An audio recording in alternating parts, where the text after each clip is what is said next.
On a beautiful morning, the area in front of the dungeon was already packed with reporters gathered for work. Hunter Kim Jun-woo, what are your thoughts on becoming the world's first SSS-Rank hunter? Someone interjected. You became world #1 within a year of becoming #1 in the country. Then, a barrage of questions was fired off.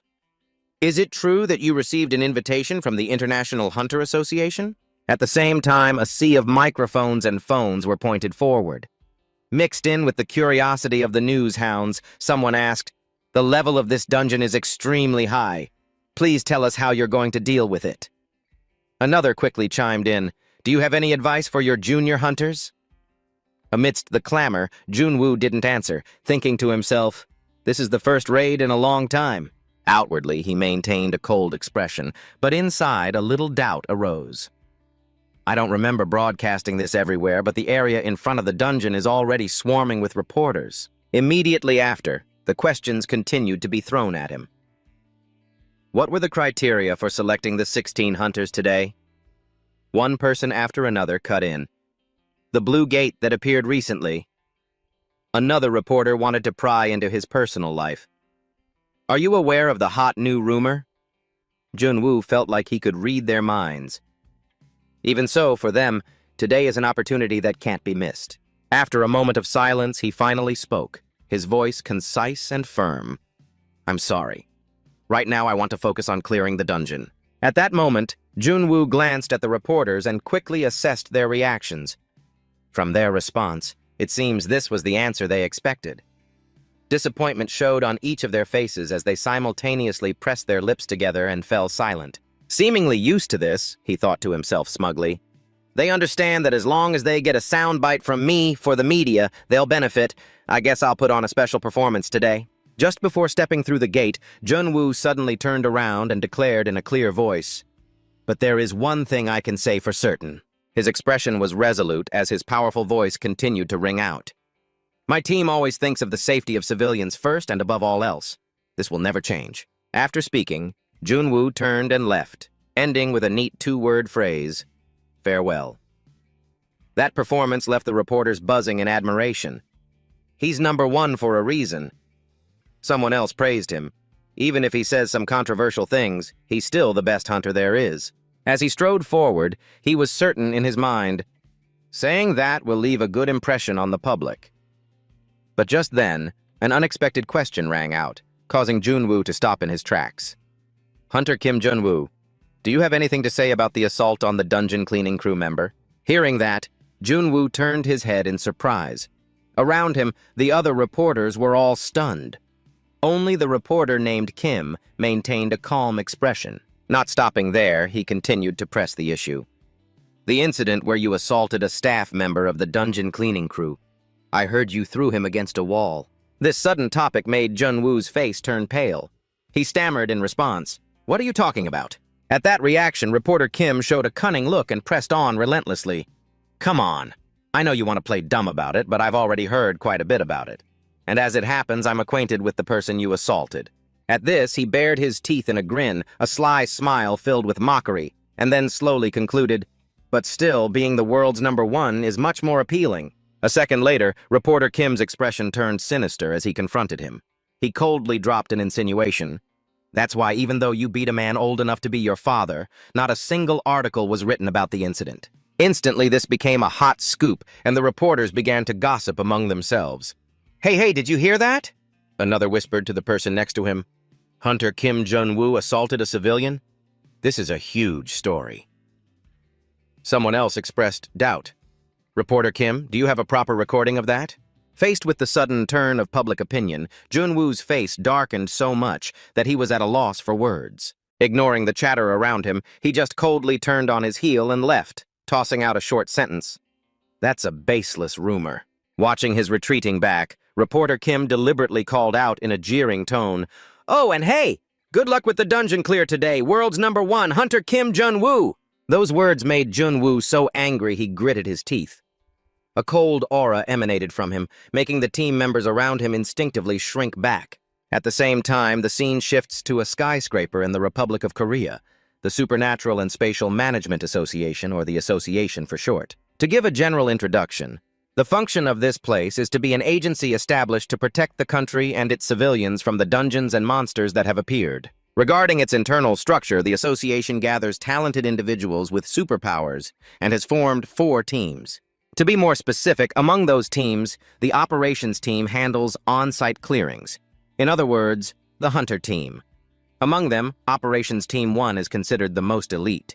Of course, Junwoo's presence in this team is a given, and considering the team's track record, it's beyond question. The dungeon clear success rate is 100%. Every team member is a high-ranking hunter in the country. The captain of that team is none other than him, the man who always wears a cold, distant expression. Sometime later, inside a moving car, a hand swiftly swiped through online news pages. A dense barrage of news articles appeared. Controversy over the character of the world's top hunter. This isn't his first time doing something like this. Article after article dominated the front page. A hero on the outside, a scoundrel on the inside. The strongest hunter on the chopping block. Kim Junwoo, from abuse and assault to dungeon clears, what is his true personality? Exposing Kim Junwoo, world's #1 hunter. Beneath the clickbait headlines were negative, hateful comments. He deserves it. Just get lost. The keyboard warriors relentlessly attacked. I knew something was up. How can a bastard like him call himself the #1 hunter? Is there anyone here who still likes Kim Junwoo? Didn't he hit someone recently too? I happened to meet Kim Junwoo in real life, and he was a total jerk back then. Reading this, he couldn't help but grit his teeth and hiss, "What is wrong with these guys?" Hearing this, Manager Lee seemed puzzled. "What's the matter? After such a successful dungeon clear," Junwoo replied in a furious growl, his eyes still glued to the screen. "Are you really asking because you don't know? Didn't I tell you to keep that incident under wraps?" Manager Lee, focused on driving, calmly replied, "I did." But Junwoo furiously yelled, "Then how did it still leak? It's all over the internet." Sitting in the car, he raised his voice to question her. "That reporter, who does he work for?" She answered calmly, "He's not a reporter, he's just a civilian." Junwoo's eyes widened in disbelief as he challenged her. "What did you say? How could someone who isn't a reporter know about that incident?" Hearing this, Manager Lee slowly offered her speculation. "It seems he's the son of the dungeon cleaning crew captain, Park Guntae, the one involved in the recent assault." This answer made him clutch his head in defeat and curse loudly. "God damn it!" She continued in a steady voice. "The problem is that this isn't the only assault case." Then Manager Lee seriously gave him some advice. "Right now, witnesses from previous assault cases are also coming forward because they have public support. It's only going to get worse from here. So for now, you should go home and rest. You don't have any schedules anyway. Just think of it as a vacation for you." After hearing this, Junwoo called out in a low voice, "Manager Lee." His eyes were blazing like a villain's as he gritted his teeth and replied wrathfully, "Do you know how much I hate people who get in my way?" She calmly replied, "I know."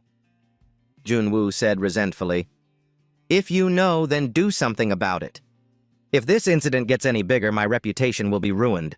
Manager Lee looked at him through the rearview mirror and made a concise promise. "I'll do my best."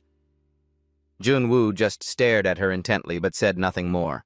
A moment later, he sighed and lamented, "It's like I'm talking to a machine. Whatever. What did the head of the association say?" Manager Lee's voice remained steady as she answered, "He hasn't said anything yet. He's busy with the International Association's reconnaissance mission. He's probably waiting for this to blow over." But Junwoo became anxious. "Don't kid me. When that man has nothing to say, it just means he doesn't want to. Who knows? He might kick me out soon," he said with bitterness. "After I handed him so many achievements, if he's planning to do that, I won't go down quietly." However, she didn't show the slightest change in emotion and let out a curt phrase, "Is that so?" This annoyed Junwoo, who remarked, "Are you a robot or something?" Manager Lee didn't respond and continued the story. No matter what public opinion was, it wouldn't be a problem. The rankings wouldn't change, and the operation wouldn't fail. He replied confidently, "Of course. That's how it should be." Although he was anxious about the public's reaction, Junwoo could only sit there with his arms crossed. At that moment, he was in a terrible mood, thinking to himself, After clearing the dungeon, I read those articles, and it made my blood boil. Recalling the situation, Junwoo slammed his fist into the wall in frustration. That son of a bitch! Damn bastard, I won't let this go! The brown-haired young man quickly tried to calm him down. Captain, calm down. Meanwhile, his teammates behind him whispered, he's at it again. The person next to him sighed wearily. If he loses it again, no one can stop him. His heart grew heavy as he recounted, my team members had to stop me from going after that reporter, who I later found out was that man's son. Back then, Junwoo had punched the wall hard enough to crack it. Now his mind was still racing. And so, I reluctantly drove to the association. Even though I was calmer than before, my anger still hadn't faded. The glamorous scenes from the past flooded back to him. The moment he walked the red carpet, flanked by 2 rows of guards, hailed by thousands of people. Kim Junwoo! Kim Junwoo! They shouted endless words of gratitude. Thank you for saving us. Everyone praised him. Our savior, along with flowery compliments, truly the #1 hunter. Those were his golden days when he was known as the nation's youngest hunter, the nation's first S-Rank, the world's first SSS-Rank, #1 in the country, #1 in the world. He even received an invitation from the World Hunter Association. All those years of achievement, all for nothing. At this thought, Junwoo's face boiled with a hatred so intense it felt like he was about to burst into flames. He gritted his teeth so hard that his lip bled, his heart filled with rage. It'd be strange if I wasn't pissed off. You dare get in my way? Suddenly, Manager Lee's question cut through his thoughts. So why did you do it? Junwoo answered calmly, I already told you. It's because that guy grabbed me by the collar first. She pressed on. And what was the reason he grabbed your collar? An image of the cleaners appeared in his mind, along with Manager Lee's voice. I know you don't have a good opinion of the cleaning team, but this is the first time you've clashed with them directly. Her words made Junwoo turn his face to the window to avoid her gaze, replying vaguely, I don't know. I can't remember why. The car continued smoothly down the road while he maintained his arrogant demeanor. Anyway, once we get to the association, that guy named Park Gyun. Damn it, what's his name again? Knowing he'd forgotten, she prompted him. Team leader Park Juntae, Junwoo ordered sharply. Yeah, that's the one. Bring that guy to me. Before this thing blows up any further, I need to settle things with him. Hearing this, Manager Lee quickly replied, Understood, and neither of them noticed the truck in the opposite lane accelerating. He crossed his arms in annoyance, clicked his tongue, and complained, This guy and that guy. Everyone's always trying to pick a fight with successful people. His words distracted her, and she glanced over at Junwoo. Suddenly, his eyes widened as he noticed something unusual up ahead. It was because that truck was about to ram straight into their car, making Junwoo yell in alarm, Look in front of you! The dangerous sight left them both stunned, their eyes wide and speechless. The truck suddenly swerved at breakneck speed and was about to smash into the front of their car. In this perilous moment, the distance before the 2 vehicles collided was less than a hand's breadth. So he quickly raised his hand and activated his learned skill, time dilation. Luckily, thanks to that, Junwoo's car managed to swerve and avoid the accident in the nick of time. He thought with a racing heart, if I had been 1 second slower, I'd be a smear on the pavement right now. However, observing the situation ahead, Junwoo broke out in a cold sweat as he realized, that truck, it's not even trying to brake. The crazy vehicle went on to hit 2 other cars on the road, forcing him to curse out loud, What the hell is this? That damn bastard, is he drunk? After that near-death experience, a trembling and panicked Manager Lee collapsed onto the steering wheel, mumbling, I don't know. Suddenly, with a click, Junwoo opened the car door with a furious expression. I've had enough of this crap. Next, he strode aggressively forward, demanding, Who the hell is responsible for this? Abruptly, Junwoo's steps halted as he felt something beneath his feet. A second later, a series of restraining devices shot out from the road surface, trying to capture him. In just a moment, an iron shackle snapped tightly around Junwoo's wrist, alarming him. He didn't have time to react, only able to grit his teeth and think, This is an anti-superpower restraint device. I can't move. While Junwoo was struggling against his bonds, the crazy truck charged at him again from behind. The blinding headlights made him turn his head in shock, realizing something terrible was about to happen. Junwoo tried to yank his hand free from the restraint, but felt a sense of helplessness in his heart. Damn it, I can't use my skills. Not long after, a loud crash echoed as the massive truck slammed into him. At that moment, Junwoo's face was contorted in such pain that he coughed up blood. But the horror wasn't over. He saw another crazy truck charging at him from the front. The two trucks slammed on the gas, crashing into each other and crushing Junwoo's body between them. Following that extreme action was a terrifying explosion that turned the scene into a sea of fire. The fire raged violently, leaving nothing visible but thick smoke and flames. But from within those flickering flames, his silhouette faintly appeared. After the catastrophe, Junwoo stood up and gave a triumphant smile.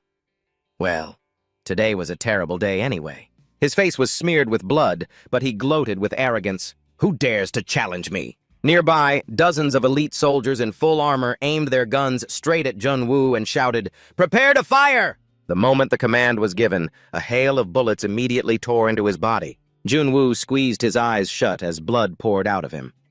He silently assessed the situation. It was a well-planned surprise ambush. An ordinary hunter would have been finished off without any chance to fight back. But for someone who has fought over 1,000 battles, all he could see were soldiers falling while he stood defiantly, weapon in hand. He recalled the times he'd faced multiple ferocious monsters at once, thinking to himself that in a dungeon, life and death are decided in the blink of an eye. Back then, Junwoo would have let out a ferocious roar, his fighting spirit blazing. Then he would have decisively annihilated them all. His mind proudly declared, "That's who I am." Comparing this to killing monsters, Junwoo was resolute. "I won't die from something like this." Remembering how he'd massacred monsters with a sword in each hand, he told himself, "I truly believed that." However, reality was cruel. Junwoo was kneeling in surrender before a squad of special forces. With a weapon pointed straight at his head, all he could do was remain silent and silently assess it. That gun, with its blue light. Junwoo felt a sense of helplessness inside, until I saw the Titan, a psionic gun designed to clear dungeons. With the weapon pointed directly at the top of his head, he felt a shiver of fear and muttered, "That's a little dangerous." But then, with a single shot, the soldier didn't hesitate to pull the trigger and eliminate Junwoo. Next, a system panel scanned his body to check his condition. Severe damage detected in lungs, heart, liver, brain, and other organs. Cardiac arrest confirmed. Calculating recovery probability. A few seconds later, it checked his heart rate and announced, "Confirmed, you are dead." Their mission complete, the soldiers coldly threw Junwoo's body into the river. His body sank into the cold water, completely lifeless. Suddenly, the system displayed a line of text. "Due to your death." It continued, "Conditions for acquiring a hidden skill have been met." A screen flashed brightly above Junwoo's body. Hidden skill. Karma. The system displayed a cryptic message. Hidden skill. Karma. Thanks to this hidden skill. No longer vague, a bustling city appeared as it explained in more detail. "You will now return to 10 years ago. After your return, you will be assigned a job based on the karma from your previous life." The scene shifts to someone's arm cleaning up monster corpses. At that moment, the screen updated, displaying assigning job. A foot stood in front of a sack containing the corpses, and the system announced, "Job assignment complete." In a place resembling a large workshop, Junwoo's silhouette could be seen, letting out a weary sigh. A cleaner urged, "Hurry up! We've only got 45 minutes before we have to be at the next dungeon." Another person assigned tasks. "Everyone, clean this area!" Someone nearby remarked, "This spot hasn't been fully sanitized yet." And a voice called out, "Kim Junwoo, hurry and take that to the monster incinerator!" All while he stood exhausted amidst a pile of monster carcasses. Finally, the system designated his role. "Your job is with the Republic of Korea's Spatial and Psionic Management Association. You have been assigned to the dungeon cleanup team." Drenched in sweat, the newly reincarnated Junwoo complained, "Damn it, I'm so tired!" Memories flooded Junwoo's mind of the soldier pointing a gun at his head and their conversation. "Have you been drinking?" His own dazed reply, "I'm not sure." But his mind was racing. Who the hell was that bastard? Did he set up a psionic blocking device beforehand? I can't use my skills. How dare they challenge this body? Feels like my lucky day, huh? The Legion? Or special agents? Guild members? He can't be taken down like this. A psionic subjugation weapon. However, the gun remained pressed to his head, and his heart screamed in despair. I seriously thought I could win. The Titan, you sons of bitches! I don't want to die! Why is this happening to me? This is too dangerous! After reliving that nightmare, he woke with a start, panting heavily. Junwoo shot up and mumbled a curse. What the hell was that dream? Then, feeling dazed, he wondered, how long was I asleep? My body is so sore. Suddenly, Junwoo's eyes widened in shock at something he saw. Before him was a shabby, filthy room with things strewn everywhere. Junwoo was bewildered. Where is this? He glanced at the trash bags in the corner and mentally estimated a single room, about 8 pyong. 1 pyong is 3.3 square meters. This is worse than a pigsty. This is definitely not my house. Looking at the filthy toilet, Junwoo scoffed internally. A place this size might even be smaller than the bathroom in my house. After taking in the situation, he silently concluded, then this can't be Manager Lee's place either. An image of Manager Lee flashed in his mind, asking, my house? Do you really think that's possible? Junwoo was certain in his heart, even if the world were ending, there's no way that woman would ever bring me to her home. He shakily got to his feet and walked around the room, unable to shake his curiosity. So where the heck am I? Once again, something strange caught his eye, making Junwoo's eyes go wide with surprise. It was the system panel, displaying a huge message. Your death has been confirmed. Because you have died, you will receive a hidden skill. Hidden skill. Karma. He also recalled the image of himself sinking into the river. Not believing it, Junwoo scratched his head and grumbled, your death has been confirmed? What? Damn it. This isn't some comic book. However, when he looked in the mirror, he was horrified to realize, This is me from 10 years ago. To be precise, this is Kim Junwoo at around 28 years old. Stunned by this, he exclaimed, what in the world is going on? Realizing something was wrong, Junwoo commanded in a panicked voice, open system! The familiar words immediately appeared. Hidden skill, karma, view skill effect. It made him freeze like a statue. The system announcement was crystal clear. Hidden skill, karma. Activation condition, death. The skill's effect will send you back 10 years in the past. This skill effect cannot be cancelled. After reading it, Junwoo reeled back, confirming once and for all, this wasn't a dream. His face twisted as he let out a laugh from the sheer shock, while he thought bitterly, I'm already dead. The screen continued. Due to the skill's effect, your job class will be reset. Junwoo ground his teeth in fury and cursed, damn it! He bitterly thought to himself, for someone like me who became a hunter at 18, I rose to A rank by 28. At that time, I was ranked 22nd in the country and 525th in the world. If I had simply gone back 10 years, I would still be a hunter. Someone who had the world's attention, an incredibly famous hunter, but looking back at the information on the screen, job class, dungeon cleaner, Junwoo's heart filled with contempt. Cleaning? The great Kim Junwoo is now a dungeon cleaner? His face darkened as he read on. Karma, cancellation. Condition, within 5 years, rise to the position of Secretary General of the International Superhuman Association. The skill will be automatically cancelled upon achieving the goal, and you will return to the moment before your death. If you fail, the hunter Kim Junwoo will cease to exist entirely. Time limit, 4 years, 11 months, 29 days, 20 hours, 52 minutes, 48 seconds. Close skill effect. The most important line immediately caught his eye. Cancellation. Condition. Within 5 years, rise to the position of Secretary General of the International Superhuman Association. He grasped the core point. The cancellation condition is the Secretary General position. It made Junwoo collapse to his knees in shock. So, if I succeed, I can go back to before I died. But if I fail, I'll be stuck as a cleaner forever, he mumbled in disbelief. Damn it. No way. A clear image of the modern headquarters of the International Superhuman Association appeared. Junwoo silently made his assessment. The global organization that monitors and commands all the world's associations. The Secretary General there actually wields more power than the U.S. President. In other words, it's the most powerful position in the world. Therefore, knowing his own limits, he thought to himself, that's a position I couldn't even get on the reserve list for, even when I was SSS-Rank. Junwoo stared helplessly at the notification in disbelief. And they want me to climb up there? In just 5 years? Next, he stood up, sighing wearily to himself. That's impossible. Whether I want to or not, this is way beyond my abilities. As he navigated the system, Junwoo said irritably, "Let's just ignore it. Karma, schmarma, what does it matter?" But then he frowned, considering it carefully. Still, if I can become the Secretary General, I can live again. If so, my past life as a hunter should be pretty useful. As long as I have my skills, I can climb back to SSS-Rank.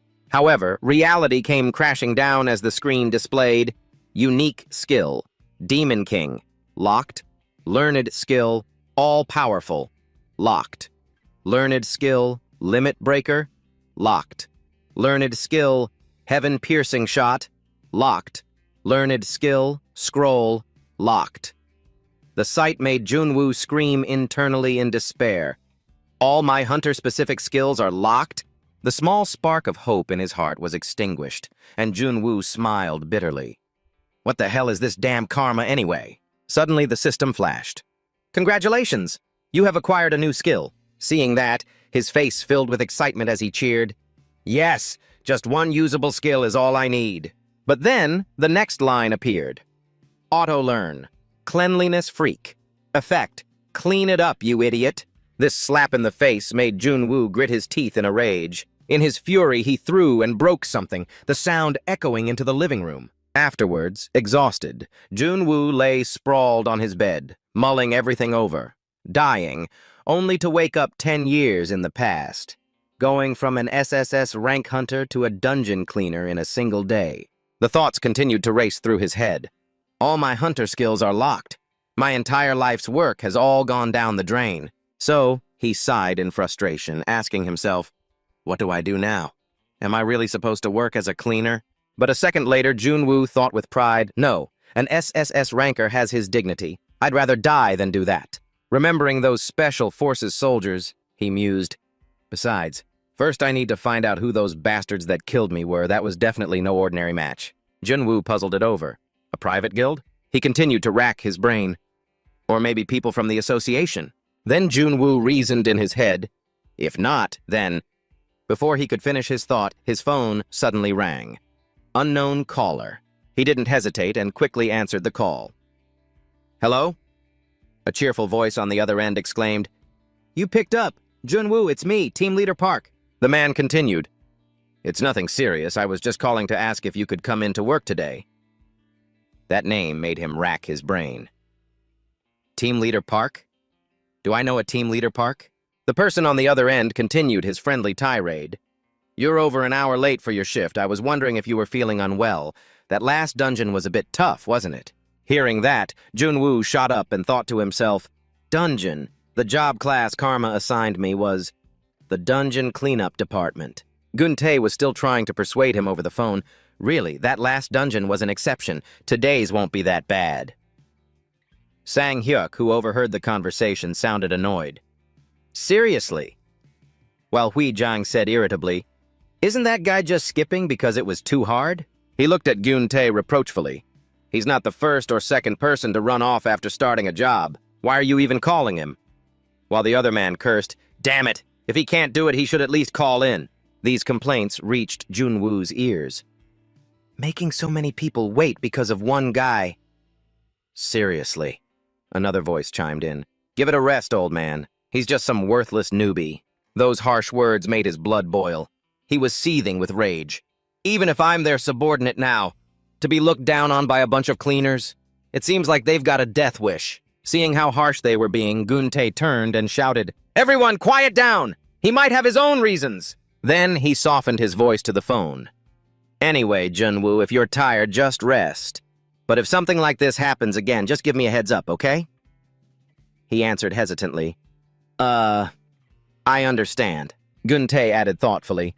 You can just text this number. Just save it as Team Leader Park Gun-tae. Junwoo's voice rose in shock.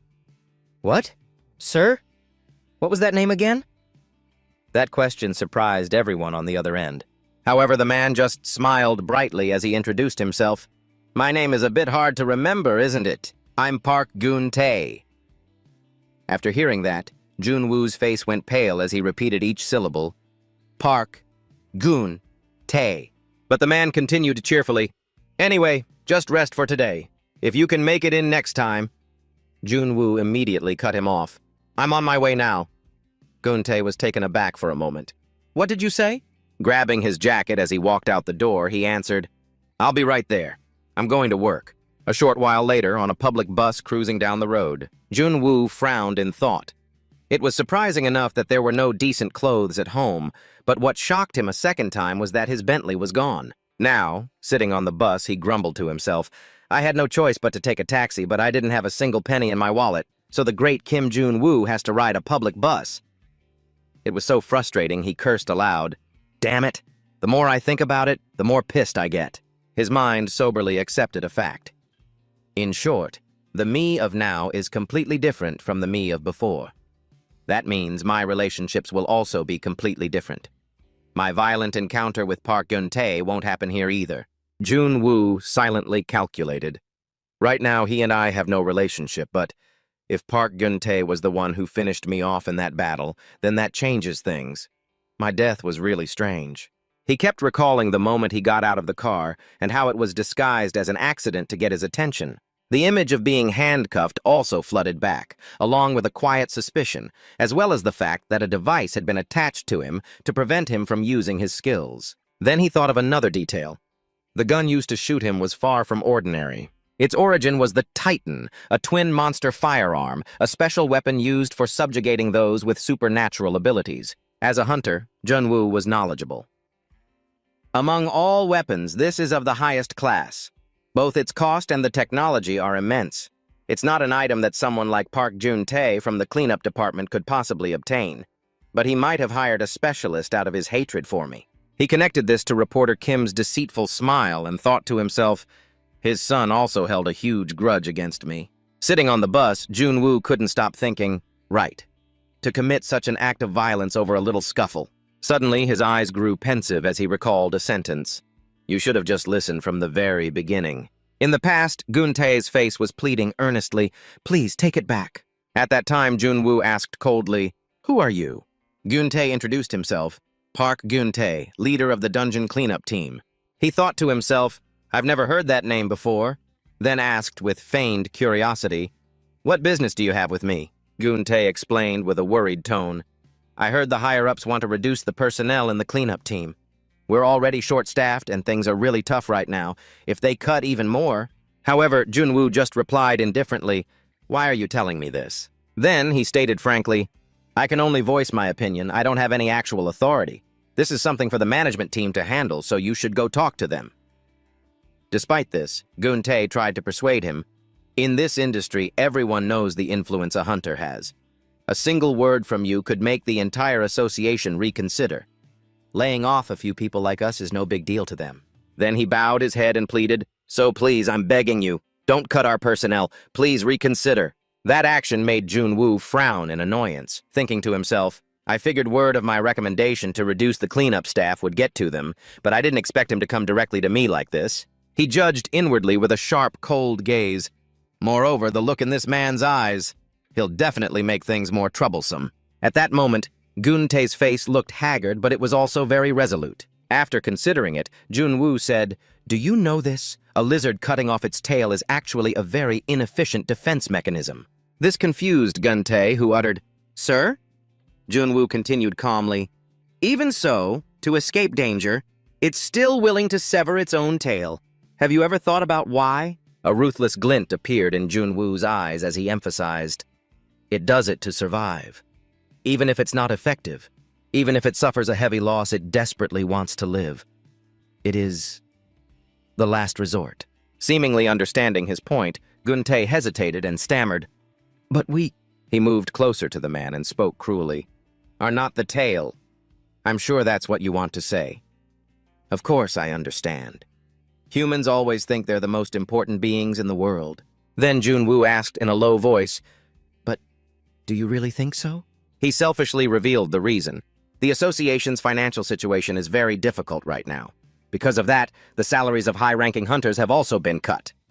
Hearing this, Geun-tae demanded loudly, "Don't tell me it's because of your salary that we..." Junwoo replied with a stern expression, The association's top priority is to protect the people from monsters and dungeons. We hunters are the ones who do that work." Then he turned his back and said as he walked away, "But should those hunters have to work for compensation that isn't worthy of what they do? That's why this purge is necessary, isn't it? We have no other choice but to use this last resort." The man shouted indignantly, "No way! There has to be a limit to things." Junwoo's tone was filled with contempt. "The cleanup team. Frankly, you don't really do anything, do you?" Guntae shouted agitatedly. "Do you have any idea what kind of work we do?" But he just furrowed his brow slightly and answered dismissively, "Cleaning is just cleaning. What else could it be? In short, we'll add more personnel later, so just leave it alone for now." Watching Junwoo's retreating back, Guntae roared in fury, We have our pride too!" But he just replied apathetically, Yes, I understand. Actually, this should have been done years ago. I only overlooked it out of camaraderie. If you understand, then just trust me and go back." Suddenly, the man's words made Junwoo stop in his tracks. "You said the association's top priority is to protect the people, right?" All of a sudden, Guntae cast aside all his pride and knelt down, pleading, "Are we not people too? Please, I beg you, reconsider." However, he wasn't moved in the slightest and just clicked his tongue. "How annoying. I thought you understood. It seems that wasn't enough." So Junwoo uttered stone-cold words. "Honestly, you people should be grateful to us." Guntae looked up at him in surprise. "Sir?" Junwoo said cruelly. "What else? You don't have to risk your lives to fight. You just comfortably clean up behind us and collect your money. All this time, you've had enough to live on because of us. Why are you making so many demands?" His next words were a direct insult that shocked the man. "You're not parasites, are you?" At this, Guntae lost all patience and grabbed his collar angrily. "What did you just say?" Junwoo didn't take it lying down and shoved the man hard against the wall. He hissed with a contemptuous look on his face. "Damn it, what was that?" While Guntae slumped in pain, his head bleeding non-stop, Junwoo only scolded him coldly. "You bastard. How pathetic. It was just a light push." A moment later, he called, annoyed, and ordered in a gruff voice, "Manager Lee, get over here and sort this out. Don't drag me into such troublesome matters." Back in the present, Junwoo got out of the car and arrived at the work site. Looking at the cordoned-off entrance, he noted to himself, the danger level of this dungeon is ELO level. His mind flashed back to a past memory. At this point in time, an ELO level is where you could see a foxtrot centipede. I participated in a subjugation raid when I was 28. This scene only confirmed it for Junwoo. It seems I really have gone back 10 years. From behind, Guntae waved and called out cheerfully, "You're here, Junwoo! Over here!" His eyes stared at the man with hostility, thinking, "I've finally met you, the one who made me this way." However, the man just laughed heartily. "Didn't think you'd actually show up. I'm Park Guntae of the dungeon cleanup team."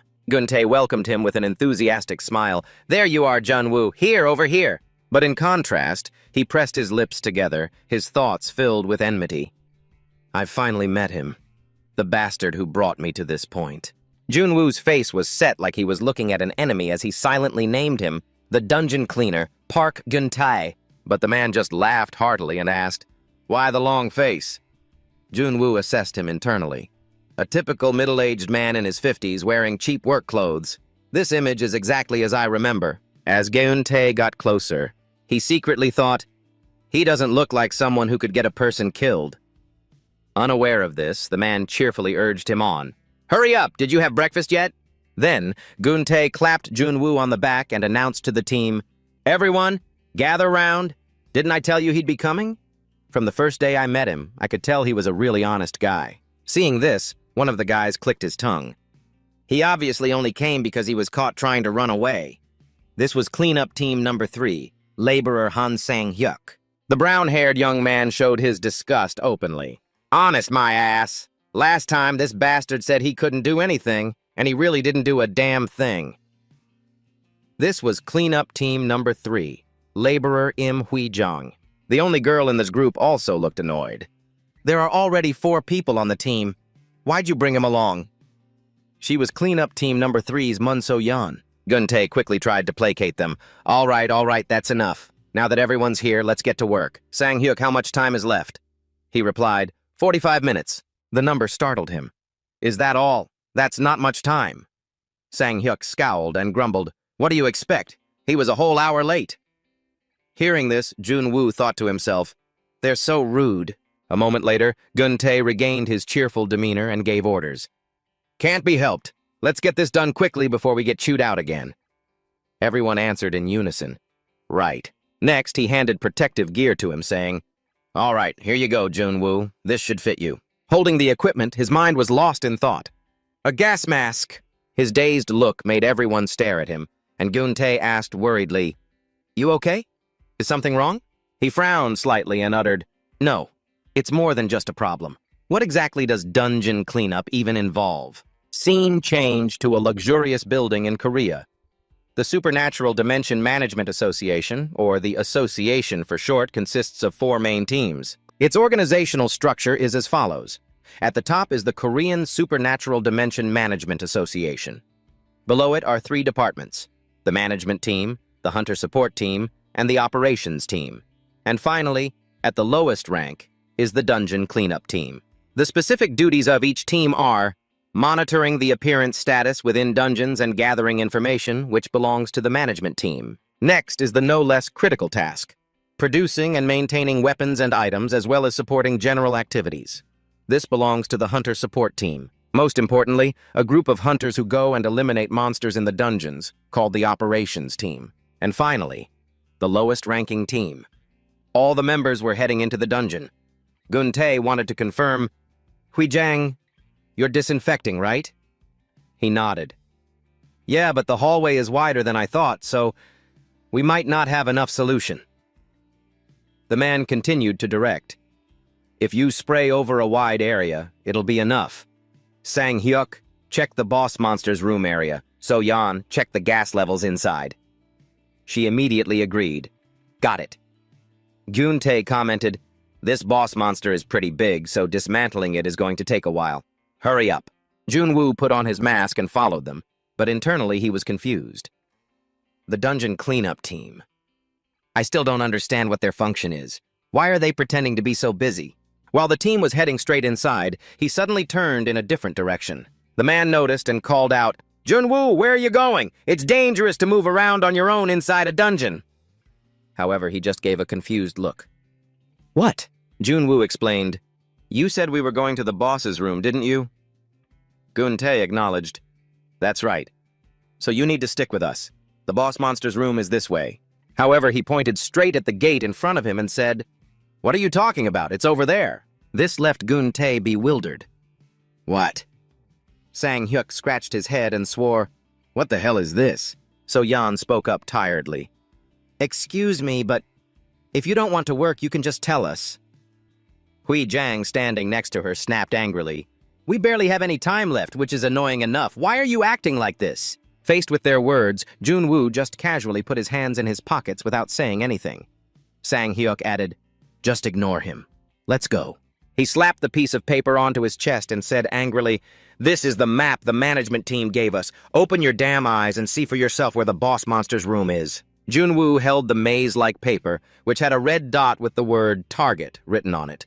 He knew full well the hunters from the operations team who participate in monster subjugations are the ones who create the maps. Sang-hyuk's expression was firm, as if he was waiting for an apology. Internally, Jun-woo thought, which means this map can't possibly be wrong. But after looking at it, Jun-woo tossed the paper aside and declared, "This map is wrong. It's really this way. The management team, huh? I rarely worked with them, but is this really how they do things?" That assertion made him furious. "I'm gonna lose my mind. Team leader, is this bastard high or something?"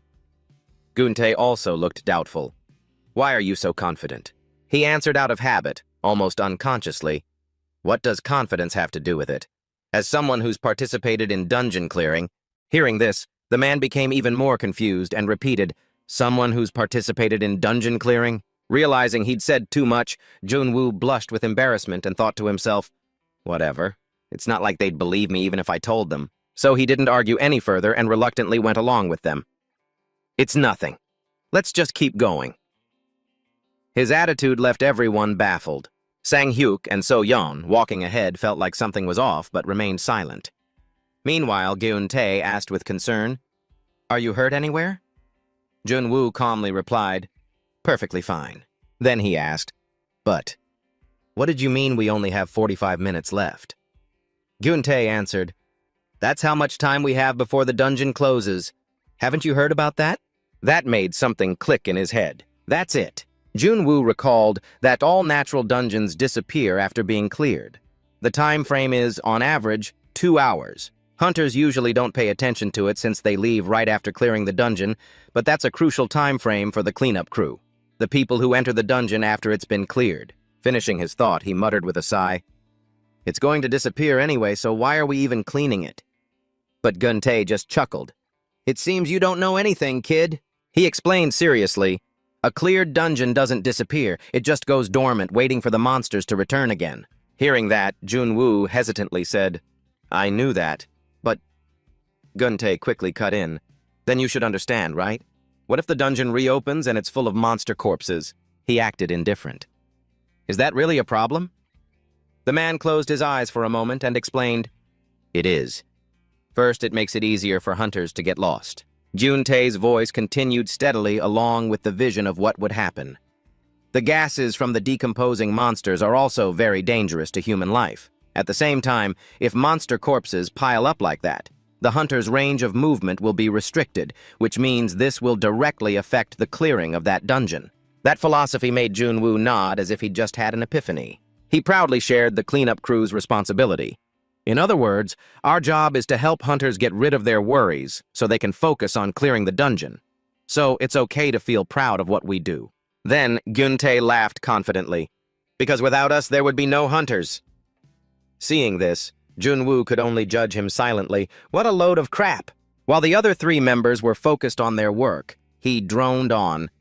"In short, our team's main tasks are to dispose of the monsters, clean up the byproducts of the clearing process, and ensure that no information about the hunters is left behind. And in some cases, we also rescue hunters from dungeons, but that has never happened before." Junwoo judged him in his head again.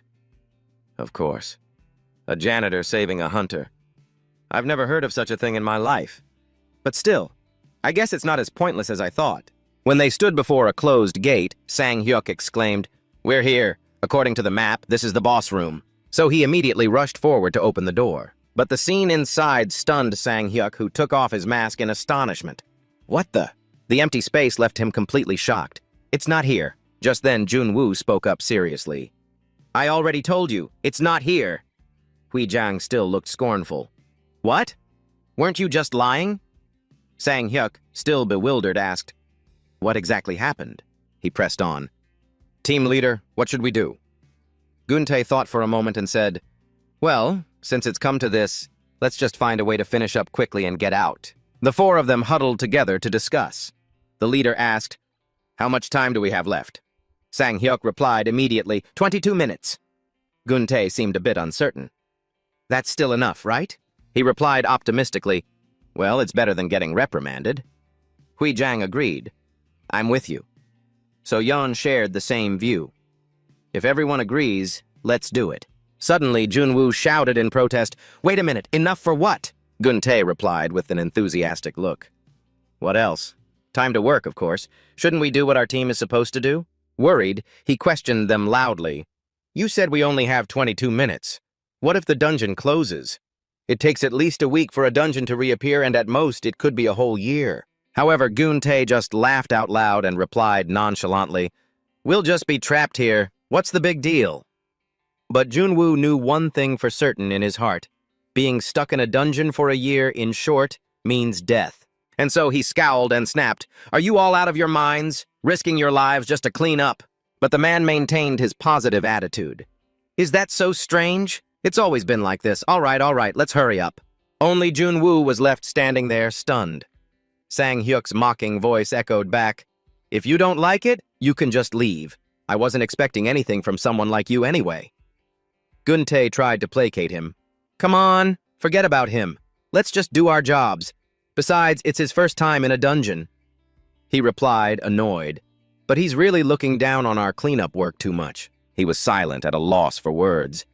Then, it was So-yeon's turn to walk past Junwoo. She glared at him with a look of disappointment, making Junwoo's heart skip a beat. Suddenly, the space became empty, leaving him standing there all alone. At that moment, Junwoo recalled his glorious past and thought to himself, I have 15 years of hunting experience. In all that time, I've never failed even once. As a result, I became the first SSS-Rank hunter and the world's top hunter. He gritted his teeth, his mind filled with rage. No one gets to say a thing about my work in a dungeon. Junwoo smirked and thought bitterly, me? Being looked down on in a dungeon? By a bunch of janitors? His pride made him speak up. This room has a shortcut. Those words made all four of them turn around. Sang-hyuk scowled openly. That bastard! He's starting up again! But Junwoo retorted sharply, Shut your trap and listen. He glared, his eyes full of anger, and analyzed in a stern voice. The distance from here to the boss room is about 500 meters. If we take this shortcut, it'll take 8 minutes. If we run, it'll only take 5. Next, to everyone's amazement, Junwoo coolly gave an order. I'm taking command this time. If you don't like it, you can leave. Guntae's voice called after him, Wait, Junwoo! As a result, all the members scrambled and ran for their lives down the shortcut. Before long, he stopped in front of another door, breathing heavily. This time, Junwoo stepped forward to open the door, and everyone's face was filled with anticipation. The scene inside made everyone's eyes widen in utter disbelief. The corpse of a giant monster was sprawled out before them. In his mind, he identified it. The Bok Tuk Vu, a centipede-like monster over 10 meters tall. At that moment, Sang-hyuk's voice was flustered as he admitted, This really is the boss's room. Junwoo carefully observed the countless shell casings on the ground and secretly deduced, Judging by the state of this room, a fierce battle must have taken place. If the operating team had 20 people, at least 5 or 6 of them must have died. Focusing on the Bok Tuk Vu's head, he concluded internally, But they still managed to find its weakness. The indentation on its forehead right above that massive jaw is this monster's weak point. Then Sang-hyuk stepped forward eagerly. We don't have much time, let's get started. However, Junwoo raised a hand to stop him, which annoyed Sang-hyuk. What are you doing? We don't have time. Don't tell me you're being so petty you're stopping us just because we came to the wrong room. Suddenly, the monster's huge, bloodshot eyes snapped open. Then, it opened its sharp-toothed maw, lifted its head, and snarled, causing the entire team to freeze on the spot. Everyone was terrified. Guntae screamed in a panic, It's still alive? No way! The monsters were definitely all taken care of. While Junwoo at the front didn't know how to react. Faced with this critical situation, his eyes narrowed in fury, and he complained internally, What the hell, this is such a pain! Junwoo's face contorted as he thought to himself, Damn it, I don't have any skills yet, this is going to be difficult. But a second later, the giant monster suddenly collapsed to the ground again, leaving everyone bewildered. His mind immediately analyzed the scare. Rigor mortis. So that was its final death throw? Damn that operating team. Couldn't you guys have double-checked? Hui Jiang, on the other hand, let out a sigh of relief, exclaiming, That was a surprise. Next, he pulled out a dagger and asked condescendingly, This is your first time seeing a boss monster, isn't it? Stand back. This took Junwoo completely by surprise. What? Hui Jiang continued with a righteous tone. You were just staring at it like you were in a trance. It's okay.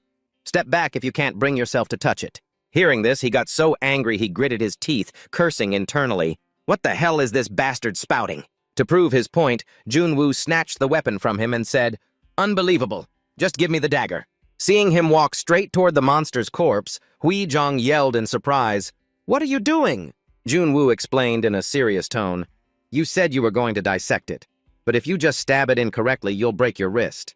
While demonstrating, he explained the theory, the knife can only pierce through the 3rd, 6th, and 12th segments. Stabbing anywhere else is just a waste of effort. Suddenly, Junwoo noted with a hint of surprise, Looks like its nervous system is still reacting.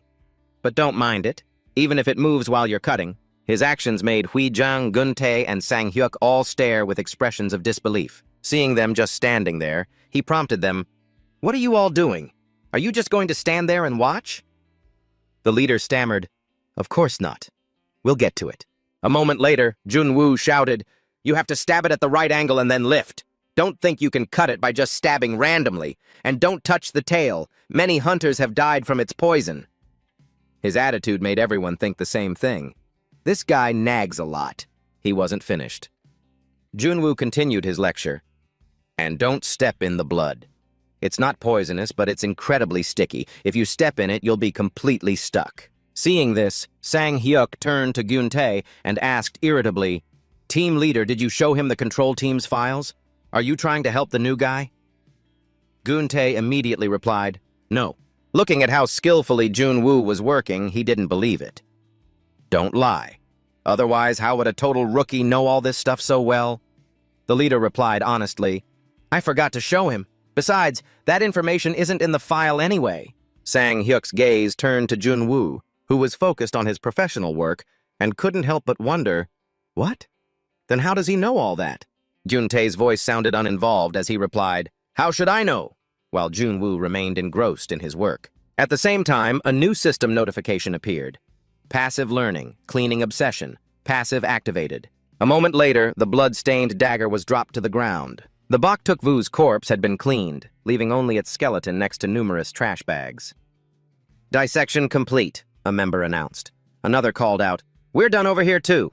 Jun-woo looked at their handiwork, letting out a tired sigh, but his expression was one of deep satisfaction. But in a flash, his expression suddenly changed to one of shock as he asked himself, "Why did I find that so satisfying?"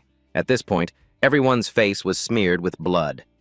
Gun-tae asked warmly, "Jun-woo, are you sure this is your first time?" Sang-hyuk clicked his tongue in annoyance. He only did a small part. So Yeon cheerfully corrected him. "What do you mean a small part? He did almost everything." Jun-woo looked at them and thought to himself, "They're making such a big deal out of a simple cleanup." Over on the side, Hui Jang's tone had softened. "Looks like a promising one has arrived. You must be worried, Sang-hyuk." Hearing this, Sang-hyuk said irritably, "Can you stop teasing me?" Someone checked their watch and reminded the group, "That's one job done. Let's get out of here. Only 5 minutes until the time limit." "That's plenty of time," Gun-tae praised them. "Good work, everyone." After that, the members of the cleanup team began to file out one by one. The leader commented cheerfully, "This one was easier than I thought. It's all thanks to Jun-woo." But behind him, Jun-woo, who had been walking, suddenly froze. Looking down at the streak of dark, syrupy liquid flowing under his feet, Jun-woo exclaimed, "This is—" A vague answer formed in his mind. "Is this blood leaking from a bag?" Seeing this, Sang-hyuk turned back to mock him. "Hey, did you just step in it after warning us to be so careful?" So Yeon, however, sounded worried. "Team leader Jun-woo can't move." However, Jun-woo said confidently, "It's fine. I'm okay. Everyone, step back," which surprised his teammates. "What?" Jun-woo thought to himself, relying on his knowledge. The boss's blood is incredibly sticky. Even as a hunter, it'd be hard to break free using just my strength. He raised his hand and spoke the answer in his head. But it's weak against high heat, so this skill should melt it easily. A brilliant red light flared in Jun-woo's hand, and the screen immediately displayed a notification. Activating skill, Hellfire. But reality slapped him hard in the face. It reported back, skill unavailable. Skill is locked. This made him look like a complete fool in front of everyone. The outcome wasn't what he'd hoped for, so Jun-woo got flustered and cursed under his breath, "Damn it!" At this moment, no one was laughing. Only Gun-tae was shouting orders. "Hui Jang, did you bring rope? Tie it on him quick! The rest of you grab the rope!" Instantly, he followed the team leader's command and reported, "It's done." The leader held the rope and ordered, "Everyone pull hard!" Next, the four of them pulled together in unison, dragging Jun-woo towards them like a game of tug-of-war. But then chaos erupted in the team. "Damn it, he's not budging an inch," another member said anxiously. "What about the time limit?" Leaving him to watch in a daze. While Jun-woo's feet were stuck fast like glue, everyone was buzzing around instead of running. "1 more minute! No! 5 seconds left!" One person who wouldn't give up said, "Let's pull again! 1, 2! This stunned him. "What?" Gun-tae shouted. "It is no use! Jun-woo, take off your protective gear now!" So Yeon quickly tried to stop him. "Wait! The gas concentration is too high. It's too dangerous." In the urgent situation, he couldn't hold back his frustration and yelled, "So you want all of us to get trapped in here?" His words shocked him. All he could do was wonder in confusion, what is he talking about? I'm the one who can't move. Why would everyone else get trapped here? Seeing his teammates working together to save him, Jun-woo still thought of the saying, "Even a lizard cuts off its own tail to survive." "Why don't you guys just leave me behind like a tail?" Seeing him still frozen, Gun-tae screamed urgently, "What are you doing? I told you to take off your protective gear, now!" Sang-hyuk's voice boomed. "Hey, you bastard, snap out of it!" As Junwoo took off his outer layer, he thought to himself, "These guys are dumber than lizards." Realizing the situation was hopeless, Gun-tae said grimly, "This isn't going to work. Everyone, leave now." Sang-hyuk asked in shock, "What? What about you?" But he just answered calmly, "Whoever can live, must live." He immediately shot back, "That's ridiculous. If so, it should be me." Gun-tae urged loudly, "Get out now. This is an order from your team leader."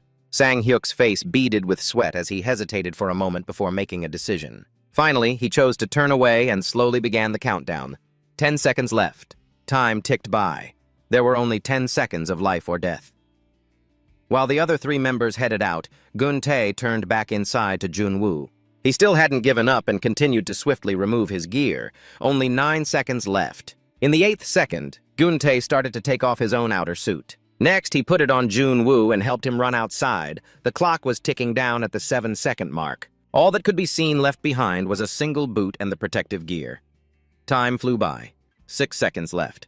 At the 5-second mark, the 3 remaining members were glued to the gate, waiting from the outside. In those short 4 seconds, Sang-hyuk, So-yeon, and Hwaejang all wore expressions of sheer terror. In the final 3 seconds, Gun-tae still had his arm around Junwoo's shoulder as they escaped together. As their hands were about to reach the gate, there were only 2 seconds left. In that fragile last second, his eyes were filled with fear. Finally, as the clock hit 0 seconds, the dungeon gate closed. The 3 outside could only hold their breath, eyes wide, waiting for good news. A miracle happened. A panting Gun-tae laid the unconscious Junwoo on the ground as the other members rushed over. The moment they saw him, they were overjoyed and called out, "Team leader!" Gun-tae smiled warmly and waved at his teammates. At that moment, Junwoo woke up, his face drenched in sweat, and thought in shock, "What? Did I almost just die?" His eyes widened and his jaw dropped as he said to himself, "That dungeon didn't even have any monsters. And that was just during cleanup." Suddenly, Gun-tae's hand reached out to help Junwoo up, his voice warm. "Junwoo, are you all right?" He answered, flustered. Yes," the man exclaimed cheerfully. "The gas concentration was lower than I thought. What a relief." After that, Gun-tae laughed heartily and commented positively, "You worked hard on the first dungeon of the day. Phew, we were lucky. Things could have been much worse." Junwoo was speechless, thinking, "I almost died and you're calling that lucky?" Suddenly, the color drained from his face and his tone became frantic. "Wait, did you say the first dungeon of the day?" The man replied, "This is just the beginning." Junwoo stammered, "How many more are there?" Gun-tae beamed and held up 5 fingers for an answer. The shock left him stunned, his eyes glazed over, completely speechless. His mind immediately flashed back to the organizational chart. There are a total of 8 operation teams in the Seoul branch and 96 teams nationwide. Within the Republic of Korea, Supernatural and Spatial Management Association, there are 3 main divisions: the Control Team, the Hunter Support Team, and the Operation Team. Including the freelance hunters not affiliated with the association, there are about 11,300 legal hunters in Korea. At the very bottom were the dungeon cleanup teams. On the other hand, there were only 5 dungeon cleanup teams in total, with just 25 members. Based on experience, Junwoo mentally estimated that each team had to clear an average of 3.3 dungeons a day. And if they were unlucky, they'd have to clear more than 5. He froze completely. His face fell as a horrifying realization hit him. And today was that unlucky day. That evening, at a roadside diner, Gun-tae suggested, "Okay, since today is an unlucky day, let's go have dinner." A team member expressed doubt. "Don't tell me you're treating us to dinner again, sir." He replied cheerfully, "It's only right for the boss to pay for these things." Hwaejang disagreed. "If you treat us every time, how will you get by?" And So-yeon offered a suggestion. "Our salaries aren't that different. Let's just split the bill." But Gun-tae was insistent. "Come on, guys. You have to let me save a little face on occasions like this." Then he happily turned and asked, "Junwoo, you're coming too, right? You're the main character today." He even asked thoughtfully, "Is there anything you want to eat?" Hwaejang turned away, his voice impatient. "Decide quickly. My legs are getting tired from standing." Gun-tae continued his invitation. "Hey, why don't you come over here? Despite their enthusiasm, Junwoo just replied coolly, "I'm not going." This answer left everyone speechless with astonishment. He thought to himself, there's no need to build a relationship with them, but still. Then, Junwoo began to stammer, today. But before he could finish, Gun-tae laughed heartily and said, "It's fine, don't worry. I won't force you, but it would be great if we could talk more." He looked awkward, his lips twitching slightly as he replied, "No, it's not like that." Finally, he just scratched his head shyly, turned, and walked away. "It's nothing. Goodbye," leaving the man with a question mark in his mind. Suddenly, Junwoo had to stop when he heard a compliment from behind him. "Good job." So Yeon said in a gentle voice, "See you tomorrow, Junwoo," while Sang-hyuk added in a friendly tone, "Get home safe." Everyone's warm attitude made him pause and think. Late that night, the city with its many skyscrapers had fallen silent. Only Junwoo was left lying in bed, head on his pillow, deep in thought. It wasn't Team Leader Park who killed me in my past life. He's not so heartless as to kill someone just out of anger. He wondered, then who was it? Besides him, who else hated me? A series of names flashed through his mind. The youngest on the team, Yang Kwanmo, who I used to curse at. Min Yoo-jin, who I broke up with after a fight that was practically a death match. Hwang Dong-wi from the control team, who I used to kick around. The more Junwoo thought, the more uncountable the list seemed, forcing him to exclaim, "Why are there so many? I thought there would be one or two at most." He lay in his messy room mumbling to himself, "But what's the point? The person who killed me in my past life is just a stranger now." Suddenly, Junwoo's eyes became determined as he vowed to himself, "In the end, I want revenge. I have to settle this score and go back to my old life." All of a sudden, his mind recalled the system's difficult condition. To do that, I need to become the Secretary General of the International Supernatural Association. That made Junwoo sigh in frustration. If I had skills, I'd have continued being a hunter, or I'd find a way to join the control team. Wait. At that thought, he immediately shot up and moved his hand to operate the system. Open system. Seeing something made Junwoo exclaim in his mind, stunned. "What? I couldn't check it properly this morning?" He thought uncertainly. "But there's one skill unlock condition." A new notification appeared on the screen. Fire Angel, unlock condition. Annual cleanup salary over 60 million. Break the limit. Unlock condition. Cleanup team participates in a competition with at least 30-1 odds. All powerful. Unlock condition. The dungeon cleanup job is voted the most favorite job by young people in their 20s. Scroll unlock condition. Demon King unlock condition. Cannot be checked. After reading, Junwoo burst out laughing with delight. If that's the case, I don't need to be a janitor anymore. Let's see. Unlock condition, cleanup salary. Let's see. Over 60 million annually. Cleanup team participates in a competition with odds of at least 30-1 in the cleanup team. He had only skimmed the first few criteria before going mad with frustration. That's way too many. Why? Are all of these conditions related to the cleanup team? Instantly, Junwoo crushed a water bottle in his hand as if to vent his anger. Then he threw it forcefully forward and yelled, "You expect me to live and breathe in that cleanup team?" A second later, he took a deep breath and calmed himself down. Calm down. The water bottle lay discarded in a corner, along with trash scattered around. Suddenly, Junwoo's state was as if hypnotized by the notification line. Passive skill activated, cleaning obsession. Strangely, he obediently went to clean every nook and cranny, even thinking to himself, "Why is this room so dirty? Have I been living without cleaning it? Ugh, when did this expire?" The sound from the system made Junwoo shout in frustration, "This is so annoying! I can't even relax because I have to focus on cleaning." At that moment, the screen displayed, "Unlock condition met, a day's work." Another line of text appeared, "Unlocked skill enhancement." Just then, hearing steady snoring from beside him, Junwoo grumbled in annoyance, "It's been a week since I had to start taking these crowded, dirty buses every morning." Inwardly, he was extremely uncomfortable as he lamented, "It's been such a long week." Meanwhile, glancing at the scenery slowly passing by the window, Junwoo gradually relaxed and let himself sink into his thoughts. During that time, I've cleaned 25 dungeons. From that number, memories of one hard day after another surfaced. Through countless trials, I've eliminated 30 beasts, the skills I've unlocked. Among those abilities, there was one particularly powerful skill. 1. Enhanced processing skill. The user's movement speed is automatically increased during combat. To be able to use it, Junwoo had to unlock it through a scenario. A day's work. It's unlocked randomly during the A day's work scenario. As soon as he possessed that power, he immediately thought of how to use it. This is a very useful movement skill, but it's only effective when I link it with other attack skills. However, upon closer consideration, Junwoo also quickly realized its unavoidable weakness. Also, because this skill only appears on a real battlefield, I can't practice it any further. The deeper he thought, the more irritated he became, to the point that he cursed under his breath. Damn it! And then immediately tried to console himself. Still, it's better than nothing. Following that train of thought, Junwoo quietly opened the information panel to examine it. Fire God. Unlock. Condition. The cleaner's annual salary is 60 million won. Limit breaker. Unlock condition. The cleaning team engages in a battle of 1 against at least 30. The Almighty. Unlock condition. The cleaner is hired for the best job as voted by the people. Scroll. Unlock. Condition. The cleaner's full-time conversion salary is increased by over 50%. Demon King. Unlock condition. Cannot be checked.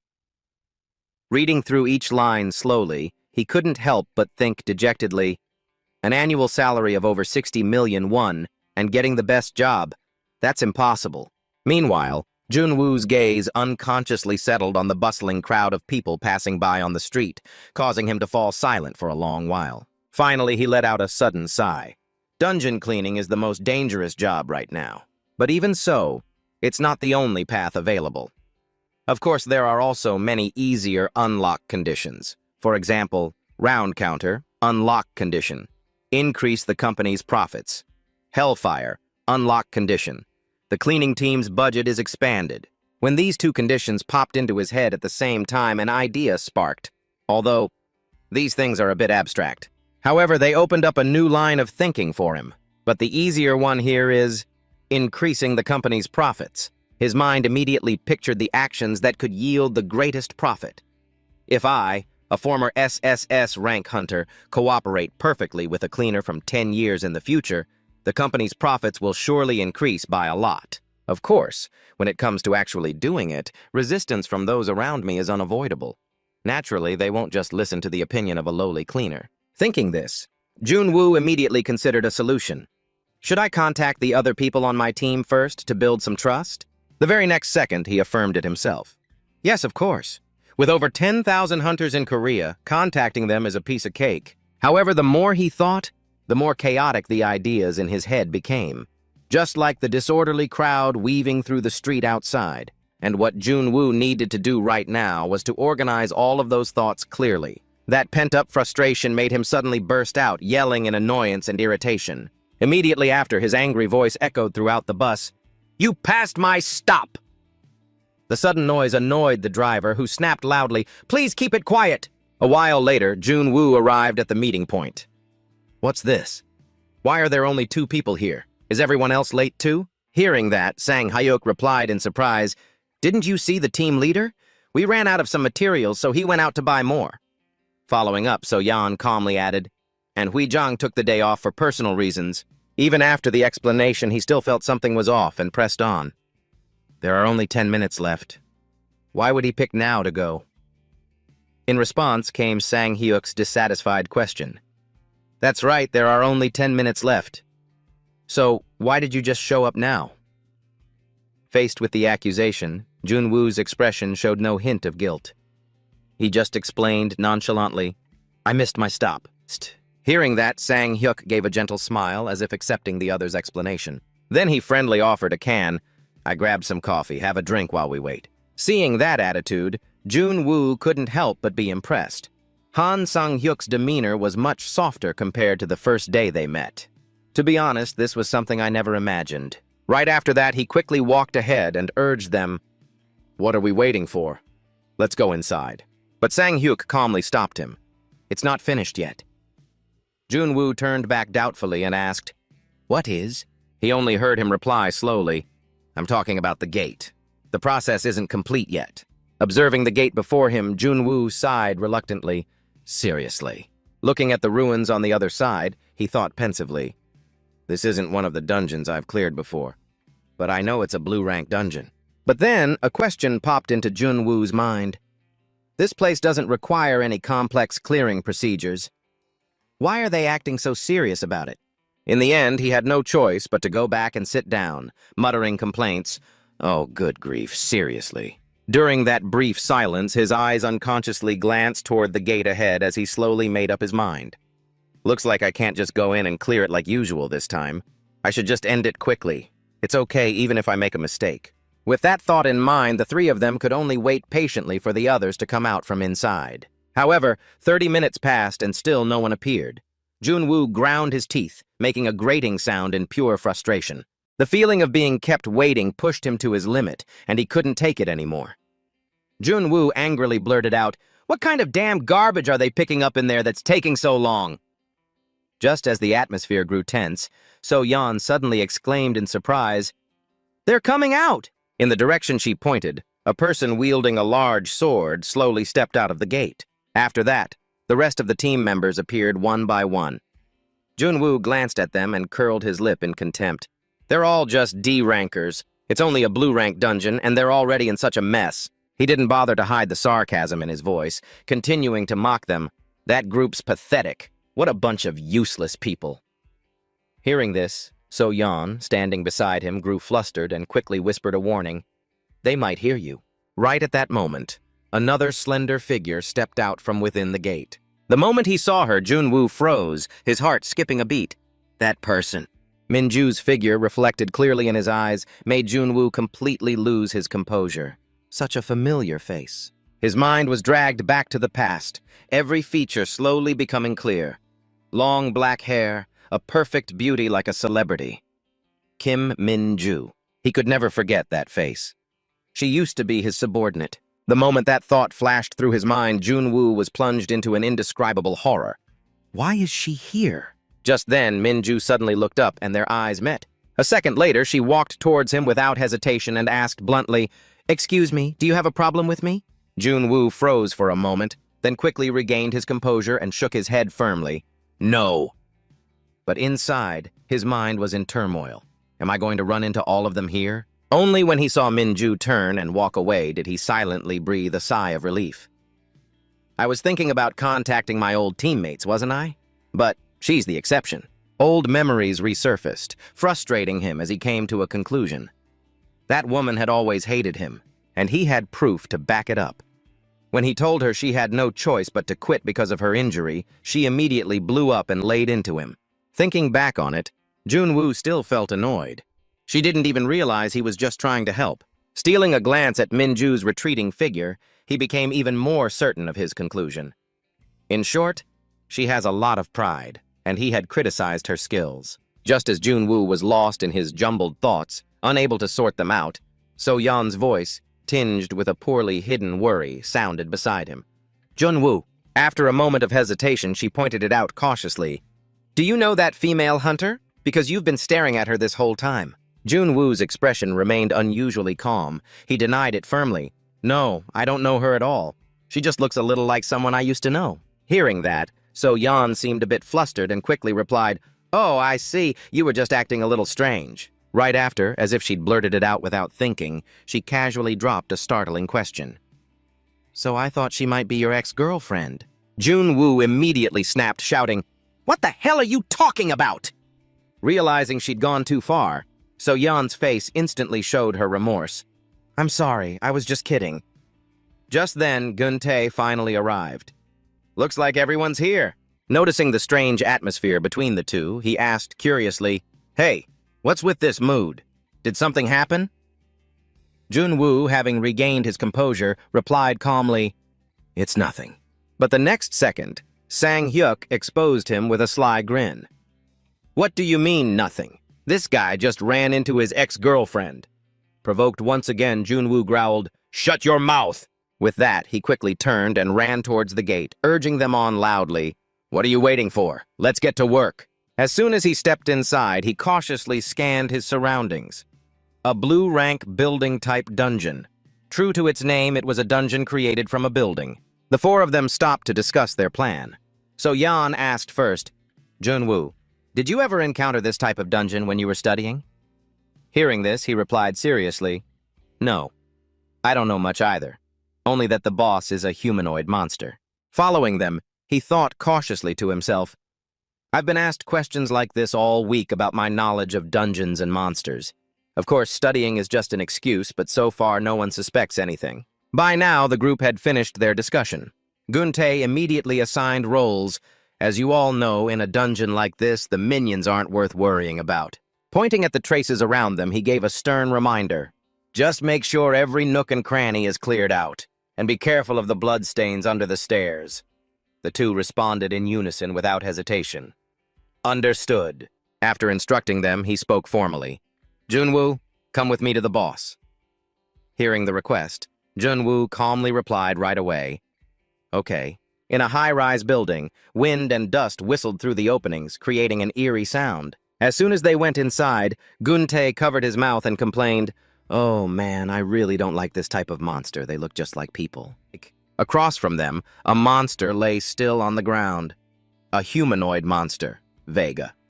A monster with a female appearance, about 160 centimeters tall. Hearing his words, Junwoo calmly suggested, If that's the case, we should just try to take care of it quickly. But Guntei's demeanor suddenly turned serious as he confessed, But I still don't feel right about this. Glancing at his strange behavior, he asked, confused, Why did you suddenly freeze up like that? His brows furrowed, but his voice was normal as he replied, It's nothing.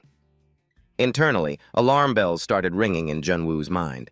Something's not right. Recalling information about the monster, he pondered deeply. Fundamentally, Vega isn't a dangerous monster. As long as you can grasp its movement speed, it's not hard to defeat. But Kim Min-ju had trouble with this thing? He could say one thing for sure. 10 years ago, Kim Min-ju was already a B-rank hunter. While not the strongest, B-rank was still quite high.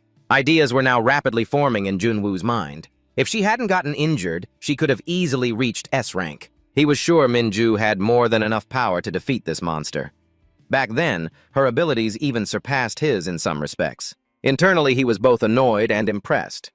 Yeah, even though her personality is a pain, she's the real deal when it comes to strength. The more he thought about it, the more suspicious it all seemed. How could a blue-rank boss give her trouble? Just then, Guntei's voice broke him out of his thoughts. Hey, why are you just spacing out? Don't tell me you plan on leaving me to handle this thing alone. Junwoo replied apologetically. Something just occurred to me. Following his gaze down to the monster, he made a decision internally. That's right. There's nothing I can do right now. I'm sure I'll get another chance to see her again. Suddenly, he noticed something strange on Vega's body. At the same time, a voice echoed in his mind. My back. Junwoo immediately made a connection. Wait a minute. That slash mark. His face suddenly twisted in horror. Don't tell me, she... One morning, before the sun had even begun to rise, Junwoo was already up for work, feeling incredibly sleepy. It was 5 a.m. and I think I'd only gotten about 2 hours of sleep. We'd been unlucky for 3 days straight. Looking at the gate leading to the cleanup area, Junwoo could only sigh to himself. Even when I was a hunter, my schedule was never this packed. Even Sang Hyuk is pissed off by this insane schedule. Damn it, if they knew it was going to be like this, they should have just finished up and then called us. When exactly is this going to end? Seeing his team member getting annoyed about it, Guntei teased with a slight raise of his eyebrow. I don't know. It's not the first time this has happened. Late is late, I guess, but that didn't do much to improve his mood. They should at least think about the people who have to wait. After going through this ordeal for the past few days, even a former hunter like Junwoo had to sympathize with them. Well, it's already been over an hour past the scheduled time. Of course they're frustrated. Just then a voice suddenly called out. You look pretty tired. Recognizing who it was, he slowly turned his head to ask, Ah, yeah, what about you? But before he could finish, So-yeon, who looked utterly exhausted, cut in. I've always had great stamina. Since she said so herself, Junwoo didn't press further, thinking to himself, Are you sure you're okay? But after a moment's thought, he couldn't help but offer a piece of advice. Don't push yourself too hard. This made So-yeon blush with embarrassment. Huh? Ah, okay. Just then, Guntei spoke up from behind. They're finally coming out. Watching the hunters emerge one by one from the dungeon, Sang-hyun could only grit his teeth and announce, 1 hour and 30 minutes. Meanwhile, Junwoo was annoyed about something else. Damn it, not again. Because this time, Minju was part of the hunter group. There are so many dungeons and hunters in this world, so why do we have to keep running into each other? The two of them suddenly made eye contact, but neither spoke a word. As is custom, they both moved to the side to avoid each other, but failed. Even when they tried to move to the other side, their path was blocked. After several attempts, the tension between them grew thicker than ever. Finally, Minju broke free from the awkward situation, complaining, "Why do you keep getting in my way?" This made Junwoo's blood boil. The disrespectful brat. Just then, he happened to see her massaging her aching right shoulder. He was reminded of an image of Minju getting injured in the past. Junwoo wondered anxiously, should I tell her? But then, he clicked his tongue. Why bother caring? Just thinking about the past pisses me off. He remembered the time in his past life when he visited Minju in the hospital. She was a little surprised to see her captain. "You're here." Although he offered a few perfunctory questions on the surface, "How's your body?" his disgust grew. Her superior is standing right in front of her, and she doesn't even get up to greet him. Hearing her injury mentioned, Minju couldn't hide her sadness as she replied, "The surgery wasn't long ago, so I'm not sure." Junwoo clicked his tongue and said dismissively, "How can a swordsman ignore their own swollen muscles until they tear like that?" Only then did he belatedly offer advice. "You should have worked on improving your left hand's grip strength. Blindly trusting the power of your sword arm is why your shoulder is torn to shreds. You need to combine that with proper rest." Faced with such late advice, Minju felt even more wronged. "Then why didn't you tell me sooner?" But Junwoo didn't catch her tone, and even blamed her in return. "What? What's with that tone of voice?" The next second, he stood with his hands on his hips, criticizing her. "You're only saying that because you regret what happened." As he spoke, Junwoo pulled a form from his coat. "Anyway, you can't continue as a hunter in this condition." Finally, he threw it down in front of Minju. "Retire." "What?" She was completely shocked. "Are you saying—" Without waiting for her to finish, Junwoo cut in and announced, "All the executives in the association have already agreed." Everything happened so suddenly that Minju felt as if she had fallen into a deep abyss. As for him, he paid no mind to the patient's feelings and just rambled on. "If you keep pushing yourself, forget being a hunter, you won't even manage your daily life." Finally, she couldn't hold it in any longer and her voice broke through. "How could you do this?" Minju's whole body couldn't stop trembling. "This injury is nothing. Captain, you know why I had to become a hunter." Junwoo calmly sat down in a nearby chair and stated coolly, "What are you talking about? In your current condition, you're just a burden to the team. It's already been decided. Just do as you're told." He even started to blame her. "If you were hurt, you should have told me. Why did you have to hide it until it got this serious?" She couldn't believe the words he had just uttered. "I should have told you," Junwoo replied nonchalantly, as if it were the most obvious thing. "Yes, you stubborn fool. Don't tell me you thought I wouldn't be sympathetic about your injury." That was what pushed Minju's rage to its peak. "I did tell you. I'm sure I told you many times. And when I said I wanted the support team to do a full checkup, you were the one who said no one is ever perfectly fine and told me to get back to work." A memory of her clutching her injured arm, coming to him for help. But Junwoo didn't care, and even said with a contemptuous look, "Does she think she's the only one in pain?" All the resentment that had built up inside Minju finally exploded. Tears streamed down her face uncontrollably. "Whose fault is it that I've had to endure this all this time? Whose fault is it that I ended up like this? And you're telling me to quit?"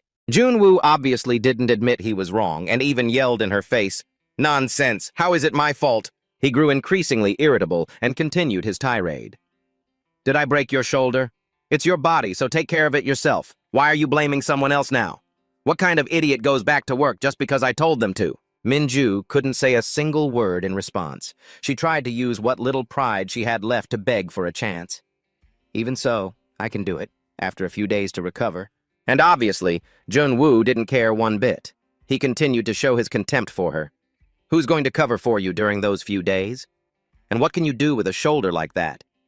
You're a swordsman. If you want to live like a parasite, go join the cleanup crew." Minju was suddenly choked up, but she couldn't stop herself from asking one question. "Captain, did you ever, even once, see me as a comrade?" Junwoo seemed taken aback by the question. "What? What the hell are you talking about all of a sudden?" Understanding the hidden meaning in his reaction, she gave a cold smirk. My apologies. I shouldn't have asked. Someone like me is only meant to be a tool, to be thrown away after being used. But Junwoo didn't understand at all. Her cryptic words only made him more irritable than ever. So you're finally showing your true colors. I never liked you from the start. You have no respect for your superiors. And just because I felt a little guilty toward you, you treated me like a joke, Minju said through her tears. That's right. I hate you. You never treated your subordinates like human beings. Every word she spoke seemed to strike a nerve in Junwoo. Right. It's always that look. You damn parasite. You from the cleaning crew. I don't care about anything you have to say anymore, so please. With that, Minju slapped Junwoo hard across the face. Her eyes filled with utter hatred and disgust. She cursed her former team captain. I hope you're reborn as a human in your next life, you bastard. The memory of the past finally faded. It was only then that Junwoo realized. Thinking back on it now, I was completely wrong. She did tell me about an injury. Perhaps because his conscience was stirring, he kept asking himself, I really don't remember. I'm sure I just told her to stop faking it and get back to work as a passing thought, without any other hidden meaning. Watching Minju's retreating back and the wound on her shoulder, Junwoo began to drift into thought. If she hadn't been injured, she probably would have become someone amazing. Don't tell me this is starting now. These thoughts stopped him from moving forward. He could only let out a sigh. This is such a pain. In the end, Junwoo turned back and called out, Hey! Making Minju freeze for a moment. Yes? Since it was his first time showing any goodwill, he was indescribably awkward. Improve your left-hand grip strength. And because the advice was so unexpected, she was even more bewildered. What did you just say? Junwoo slowly began to explain. When you hold your sword, you focus all your strength in your right hand, and that puts a strain on your shoulder. He even mimicked Minju's sword stance as an example. Although you can strike quickly with your current form, your right shoulder will be overloaded soon enough. As he spoke, Junwoo made another downward slashing motion. Your left hand can help reduce the burden on your body. Plus, once you can balance both hands, your power will increase significantly. Though she didn't take it seriously, Minju still gave a perfunctory reply. Okay. That very attitude made Junwoo's advice seem pathetic. Her expression practically screamed, what would a janitor know? In the end, he could only walk sullenly into the dungeon. Whatever. She's a smart hunter, I'm sure she'll figure it out. Go see the support team and get it checked. He left Minju standing there, completely clueless about what had just happened. What on earth is he talking about? That morning at the hospital for a checkup, the doctor said cheerfully, luckily it's not too serious yet. The sudden statement made Minju pause for a beat. I'm sorry? The doctor gently pointed to a spot on the x-ray and explained, your right shoulder muscle is swollen. It's fine for now, but if you leave it, it could lead to severe consequences. He rambled on about a few things. First, I'll prescribe some anti-inflammatory medicine, but changing your stance is more important. After the doctor finished, Minju hesitantly asked, what do you mean by that? The doctor, thinking she didn't understand, explained, your current overall balance is too low. I recommend you increase the grip strength of your left hand. Upon hearing that, Minju immediately remembered Junwoo's advice from that time. Improve the grip strength of your left hand. After mulling it over, she finally came to a conclusion. That weird janitor definitely said the same thing. The long day passed in an instant, with the sun gradually disappearing behind the tall buildings. Both Junwoo's mental and physical energy had completely hit rock bottom. I'm seriously about to die. Only Goon-tae was still energetic after a long day. Good work, everyone. A second later, he was surprised to hear Sang-hyun snap at him. Hey, how could you do that? I'm dead tired here. Leaving him completely confused. What do you want? He glanced over at Minju waiting up ahead and declared, how could you make your ex-girlfriend wait this long? Looking at her incredibly familiar face, Junwoo had only one question. Why is she here? Minju's appearance made Jinwoo's jaw drop. Why is she here at this hour? Meanwhile, their colleagues were gossiping behind them. See? Didn't I tell you that was his ex-girlfriend? We should probably stay out of it, right? Yeah. Realizing they were being third wheels, Goon-tae and Sang-hyuk turned to leave. Well then, see you all tomorrow. Someone must be really happy right now. Hearing that, he glared at them and cursed under his breath. Damn it! Next, Junwoo crossed his arms and showed his annoyance as Minju approached with her sword. What is it? I'm really tired right now and I need to catch the last bus before it leaves, you know. With a decisive swing, the sharp blade of her sword was pressed against his neck. Minju's eyes widened and her tone turned icy. How did you know? What are you? Her outrageous action made him choke with anger. Is she really holding a sword to my neck? But she was determined to interrogate him. Why aren't you answering? I'm asking how you knew. Junwoo was visibly annoyed. What are you talking about? So Minju got straight to the point. About my shoulder. Are you going to pretend you don't know now? A relieved thought flashed through his mind. Looks like she got it checked out then. Despite that, Junwoo maintained a tough facade. I was just pretending that I knew. He continued to explain as normally as possible. I wanted to give some tips to hunters about some things I learned on the internet. Minju's gaze was sharp as she repeated his words. You saw it on the internet? Then she used it against him. The swordsmanship I use is supposed to be kept completely secret. Revealing it to outsiders is strictly forbidden, but you seem to fully understand its special stance and the muscles it utilizes. At that moment, his face froze as he recalled his own foolish words. With your current stance, your right shoulder will be overloaded soon enough. Sweat started to form on his forehead and his eyes revealed extreme panic. Damn it. I didn't need to butt in and make her suspicious of me. Her swordsmanship must be really special. He gritted his teeth as he thought of the consequences. That's not something a dungeon cleaner would know. If this continues, it'll be reported to the association, and I'll be suspected of being a spy from the outside. Meanwhile, Minju was still radiating killing intent. You're really suspicious. In the end, Junwoo had to find a reason to distract her. I saw the sword wounds on the monster's corpses. As expected, his words surprised her. Sword wounds? With a resolute expression, he confirmed with certainty, yes, there was something that stood out among the myriad of wounds. Then, relying on the image in his memory, Junwoo began to analyze thoroughly. The wounds that required right-hand strength were very deep, but the accompanying techniques were quite shallow. That's when I realized they were wounds caused by a swordsman who lacked strength in their left arm. The more he spoke, the more serious his expression became.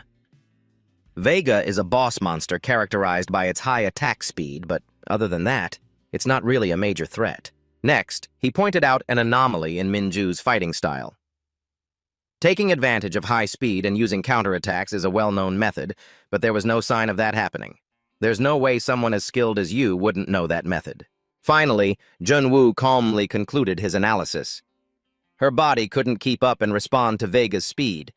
That's the conclusion I reached. The sharp pain in her shoulder at that moment, coupled with this speculation, made her eyes widen. At this, she finally lowered her sword and admitted the truth.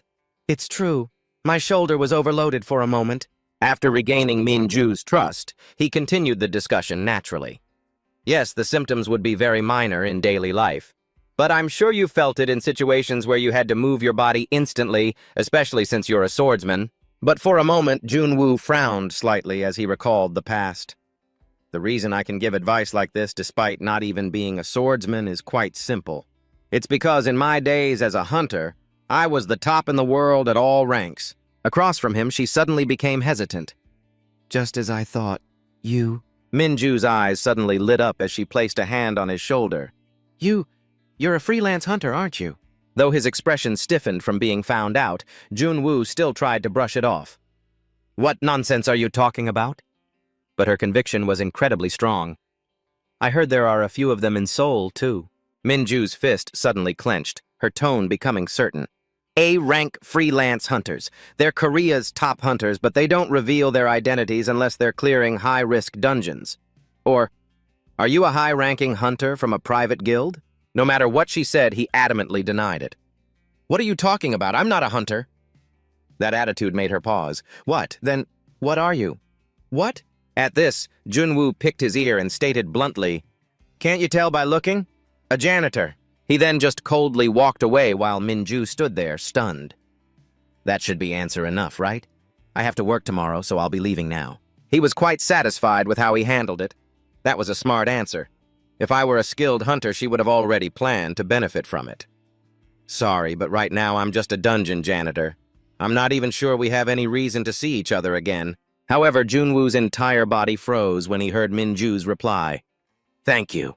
He immediately turned his head back with a look of disbelief. What? Junwoo's brows furrowed and his pupils constricted as if he'd just been struck by lightning. What did she just say? She's grateful, Kim Minju, to me? After that confession, her cheeks flushed and she scratched her face, a little flustered. And I'm sorry to bother you, but if you don't mind...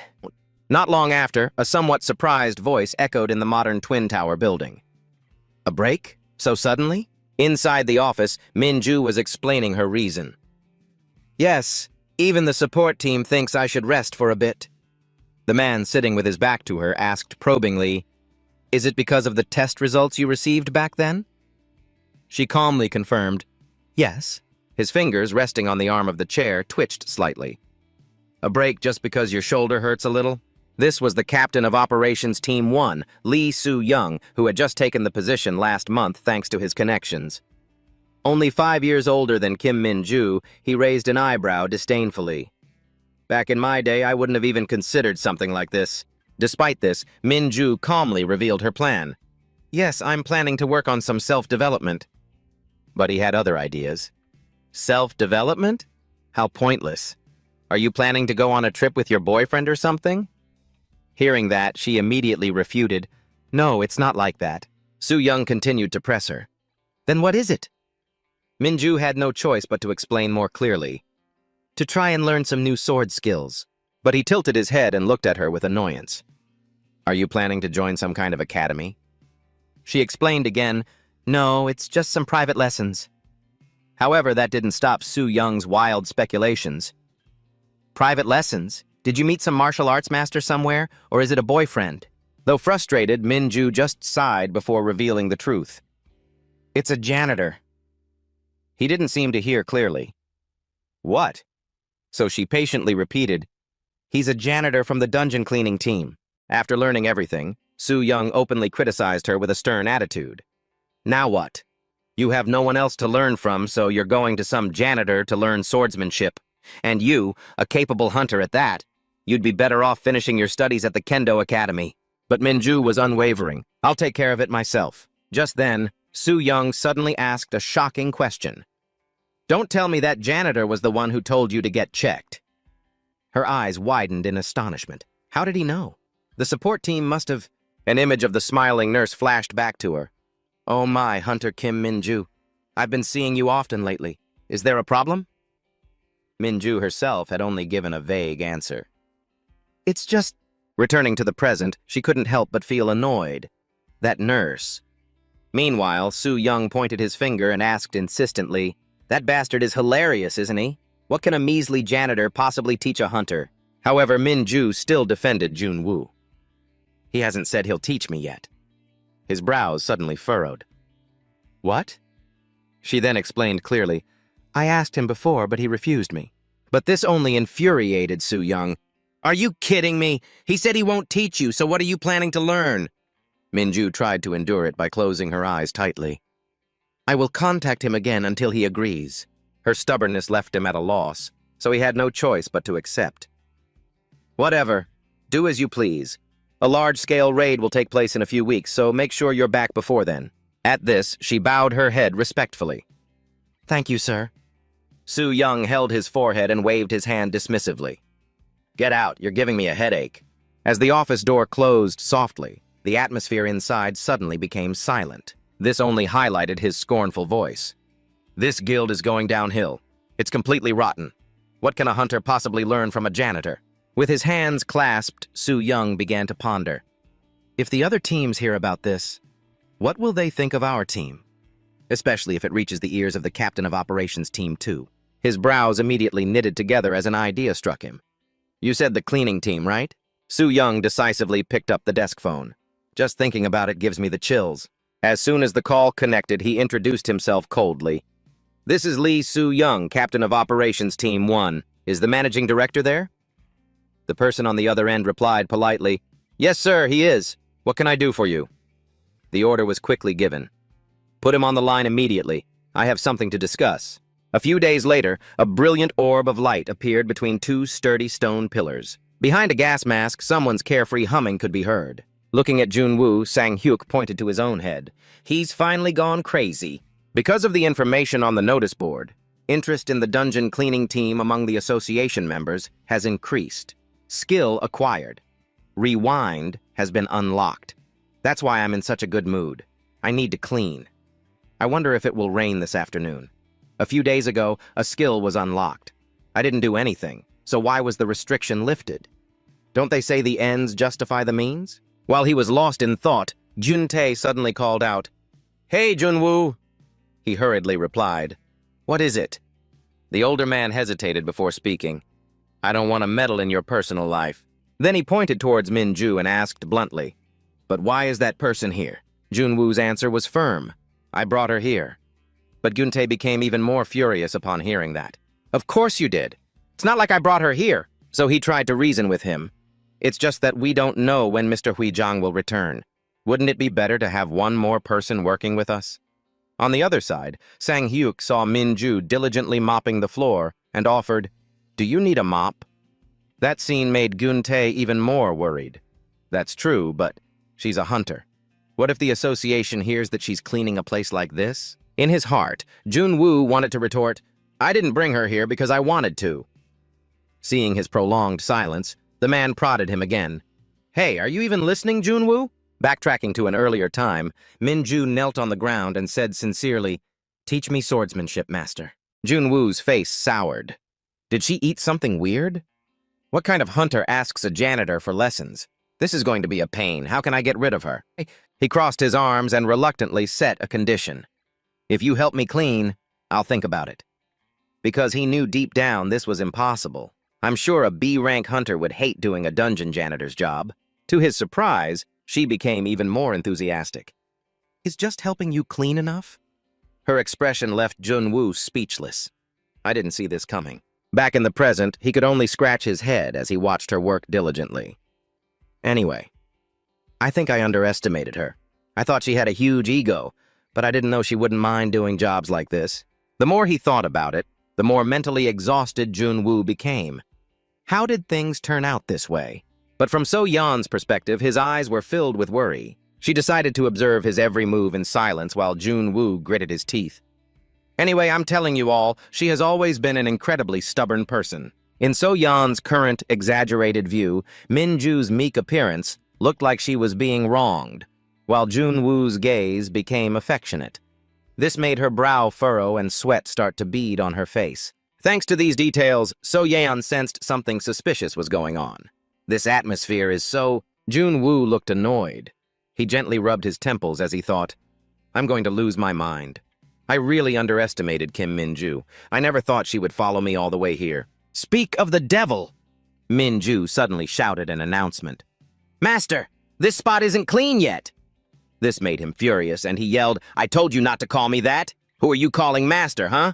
Despite that, Junwoo still walked over, pointed at the stain, and asked, "Do you really think you can clean that with your strength alone?" Hearing that, Min-ju became even more flustered, trying to scrub the stubborn stain harder. So what then? Seeing how clueless she was, he could only guide her step by step. "Look, this is human blood, and that's monster blood. If the two types of blood are mixed like this, don't try to clean them at the same time. First, you have to use a rag to wipe the human blood, then deal with the rest with fire, understand?" This new knowledge, which Min-ju was hearing for the first time, immediately helped her understand many things. "Yes, I understand." Junwoo continued to explain as he took a knife out from his person. "Also, this stuff that's stuck on here is monster flesh. To clean it, you need a lot of solution, so instead just gently scrape it off with a dagger." As he spoke, he used a little force to flick off a piece of flesh stuck to the ground. With just a few simple moves, Junwoo easily removed the excess flesh from the ground. Put all this scraped-off trash in one place. After cleaning the area spotless, he didn't forget to mention a few important things. If you use a dagger, remember to wipe it immediately. Monster blood might corrode it. Seeing Junwoo's professionalism, Min-ju was even more impressed. Okay, her attitude immediately made his face light up. "What's with that face? You don't want to do it?" Having a hunter do something like this is a bit... In that moment, all Junwoo wanted was to send her far away. Just go already. But unexpectedly, it sparked an indescribable interest in Minju. No, I was just thinking that cleaning is quite profound. This left him speechless. You're really not a normal person, are you? Jun Tae, who had been listening to their conversation, also felt cheerful and praised him. Now Junwoo is finally an official janitor. I don't know if there's anything left for me to teach you. Being praised, Junwoo smiled shyly and said, "This is nothing, really." But then he was shocked to realize something was wrong. Memories from his past life as a hunter fighting monsters suddenly resurfaced in Minju. This is so meaningless. What's so great about me standing here laughing like this? Me, who was once an SSS-Rank hunter, am now standing here proud of becoming an official janitor.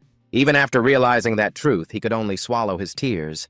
Damn it. Taking this opportunity, Geun-tae casually offered a compliment. "Hunter Nim, for your first time, you did pretty well." Minju asked doubtfully, "Really?" In So-yeon's exaggerated point of view, that scene was him proudly praising, "That's our Minju," which made her blush. Even Master is... This is so embarrassing. And Junwoo was incredibly proud of his girl. It's great to supervise you two.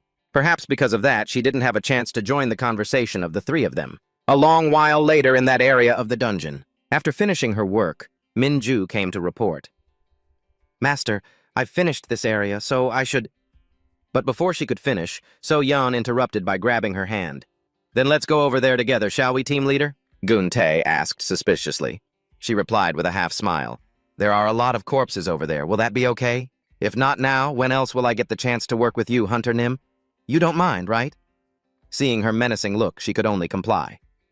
No. So-yeon, waiting only for that, led the person away right in front of Sang-hyuk and Junwoo. "Well then, we'll be back soon."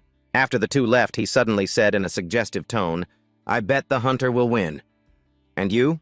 He replied without a thought. "Me too." After moving to the next room, So-yeon started to panic. What should I do? She couldn't stop fidgeting with her fingers out of anxiety while standing next to Minju.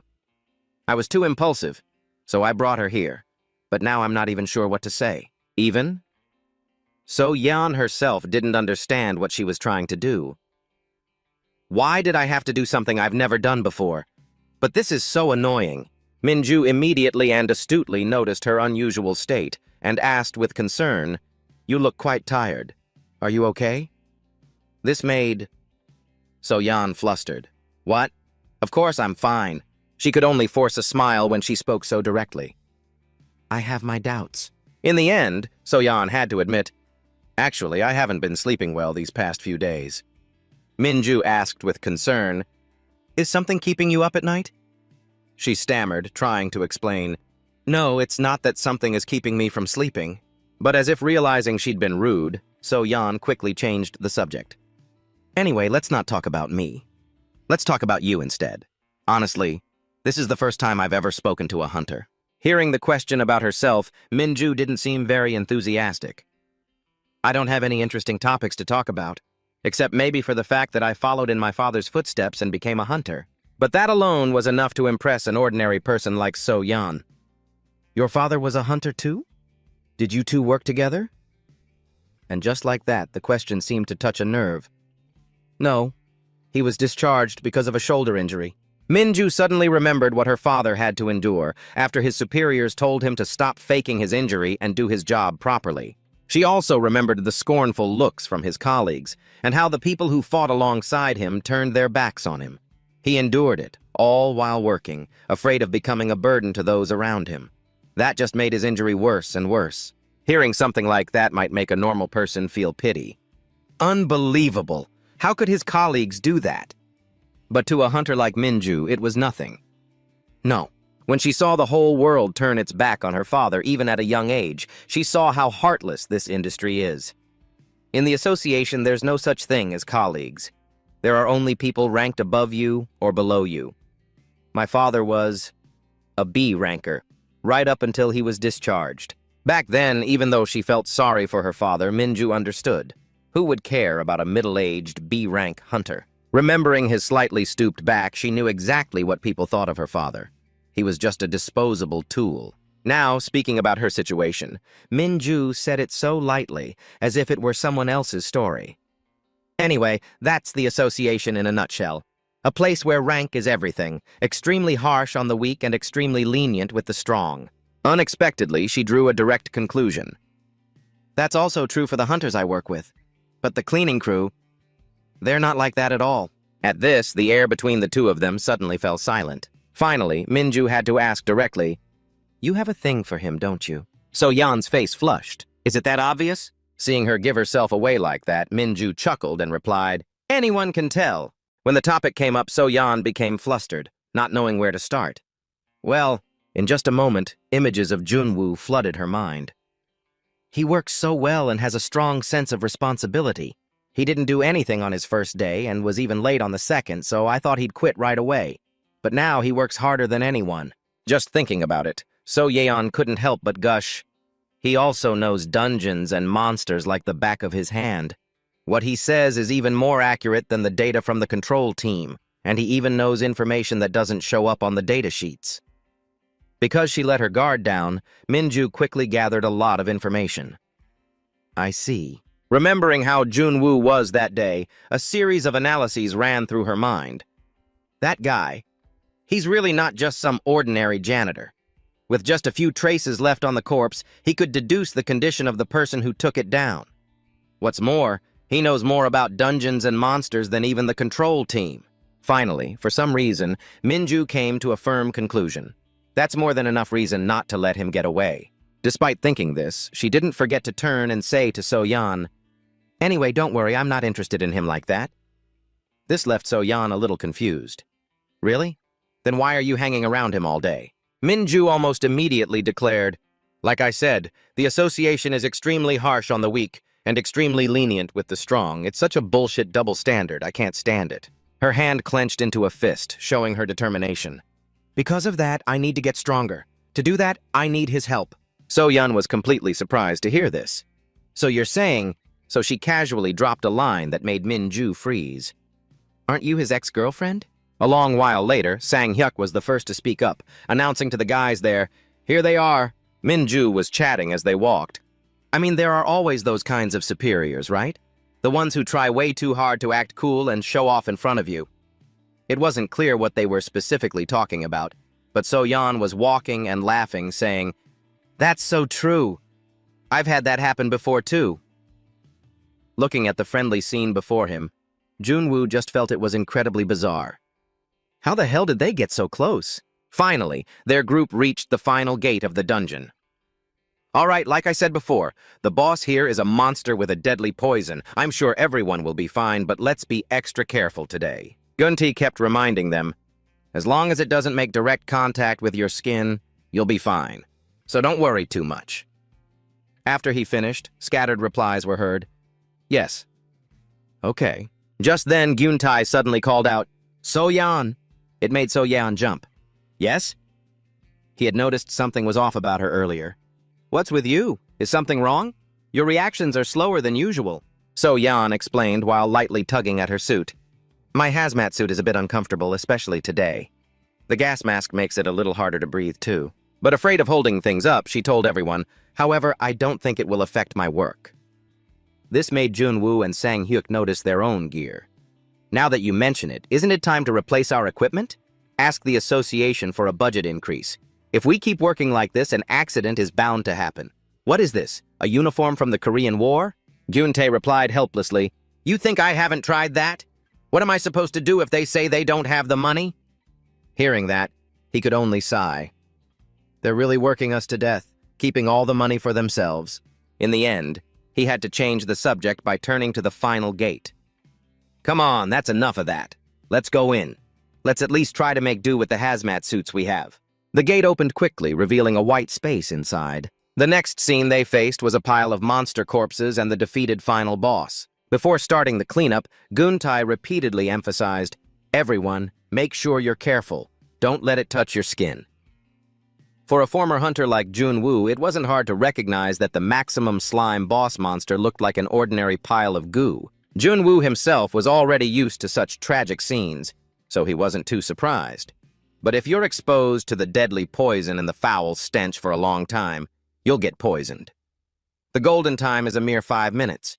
If you get poisoned in this dungeon, it's hopeless. Looking at a goblin that had already been corroded by the poison, he reminded himself, we have to be more careful than usual. A moment later, the sounds of cleanup quickly echoed throughout the dungeon. Gyuntae, carrying a trash bag on his shoulder, came over and asked, Junwoo, Sang-hyuk, are you guys okay? Even though they were busy working, the two young men politely replied, yes. He continued to ask each person in turn, are you all right, Hunter? Minju nonchalantly replied, yes. Finally, Guntae approached So-yeon to check on her. What about you, So-yeon? But when she didn't answer for a while, he lightly touched her shoulder and called out, So-yeon! But they never expected that in the next second, So-yeon would collapse right in front of them. Everyone was shocked and cried out in alarm, So-yeon! The incident happened so suddenly that the three on Junwoo's side were in deep shock. So-yeon! Gyuntae was the first to react, rushing to catch So-yeon's uncontrollably trembling body. So-yeon, what's wrong? Wake up! A sharp team member noticed her face was now deathly pale. Captain, So-yeon doesn't look good. After a quick assessment, Sang-hyuk reported in shock, I think her gas mask is malfunctioning, and her protective gear is torn too. Hearing this, Guntae immediately shouted to the others, outside! Get her outside first! Call the support team now! Witnessing this, Junwoo felt a pang of guilt. I should have told her to be more careful. And now it's come to this. Meanwhile, the two below were relentlessly urging him, Junwoo, let's get So-yeon out of here, hurry! Looking at So-yeon's trembling hand, he felt utterly powerless. I'm sorry, but it's too late. The support team can't possibly make it within the golden window of 5 minutes and detoxify her. From her condition, Junwoo could tell that being poisoned by the Maxima slime caused excruciating, unbearable pain throughout the body. Guntae, having no experience with this, could only try to comfort her. Just hang in there for a bit, So-yeon. The support team will be here soon. Hey! While Sang-hyuk was about to lose his mind, Kim Junwoo, what are you doing? You idiot, do something! But in that moment, he called out, Kim Minju, which left Minju stunned. Huh? Junwoo didn't explain, but directly commanded, take out your sword! This shocked her, and her mind started racing. What are you planning to do? Don't tell me. You're going to... Ms. So-yeon? He remained silent, making even the good-natured Guntae furious. Junwoo, what's wrong with you, you son of a bitch? If anything happens to So-yeon, I won't let you get away with it. Junwoo was completely unaffected by those words. His gaze sharpened like never before. There's no time. Use your sword. Hurry up. After a moment, Junwoo finally added another sentence, as if to reassure her. It's not hard. You just need to make one slash, like cracking a whip. Minju didn't understand what he was planning and tried her best to stop him. Master, whatever it is, I can't bring myself to attack Ms. So-yeon. If you think it over, I'm sure you'll find another way. He slowly cut her off. Not Ms. So-yeon, me. Guntae didn't understand either, thinking Junwoo was stalling for time, so he yelled, Junwoo, please! So-yeon is in critical condition right now. But Junwoo paid no attention to his words, only urging Minju, so be gentle, Kim Minju. Now. Her reaction time suddenly slowed, as if she were processing whether this was really happening. Finally, Minju shut her eyes tightly and decided to follow Junwoo's command. All right. As she spoke, she raised her hand into the empty air beside her. I don't know what you're thinking, but... With that, Minju quickly summoned her soul-bound sword. Summon! The moment the brilliant sword was drawn from its sheath was also the moment she activated her skill. It was then that Junwoo slowly realized something was very wrong. Wait, I never told you to use a skill.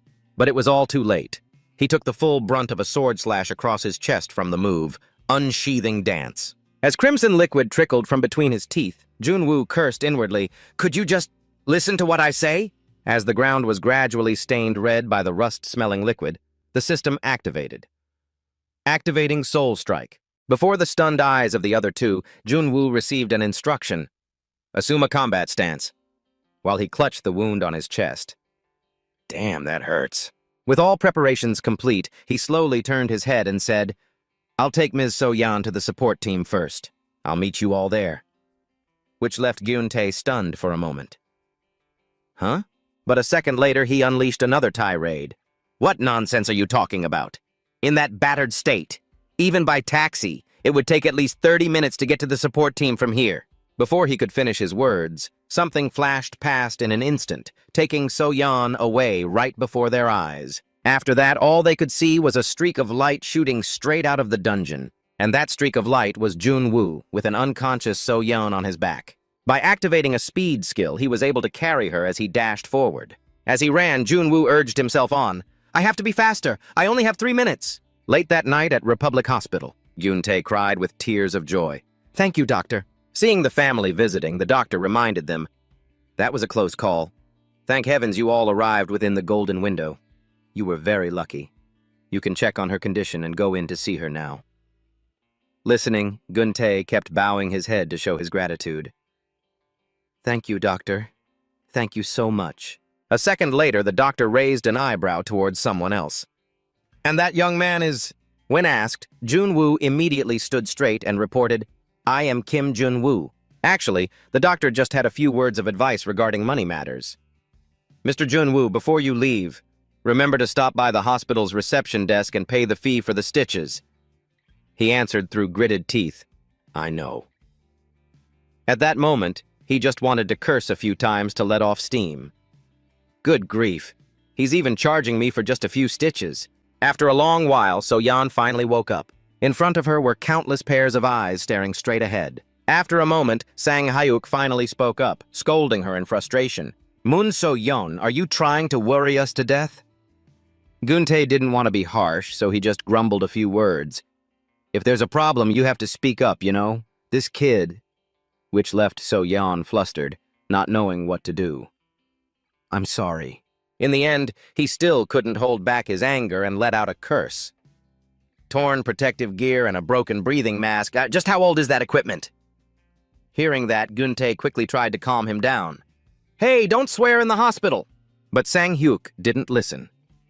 Next, he said something even harsher. "What's the point? It doesn't change the fact that using protective gear for over half a year is just too shabby. Those stupid hunters just have to say the word, and they get all new gear. And look at us!" Gun-tae had to keep signaling him with his eyes. Hey, you!" Because of that, he became even more indignant and even snapped, "Did I say something wrong?" The moment he saw Minju standing there silently, Sang-hyuk explained sheepishly, "I wasn't saying it was the hunter's fault." She was very sympathetic about it. "It's okay." After they finished talking, Gun-tae looked down at So-yeon sternly and said, "In any case, you should take this opportunity to rest. I will look into it and handle this technical malfunction." Though his mind was still a bit flustered, he reacted quickly. "Look into it? A technical malfunction?" Meanwhile, she was somewhat confused. Did he say that wrong? He explained calmly, "Of course. You were clearly injured while on the job. Don't worry about it anymore," and in the middle of the serious discussion, So-yeon was startled to see her beloved leave the room. "Jun-woo? Where are you going?"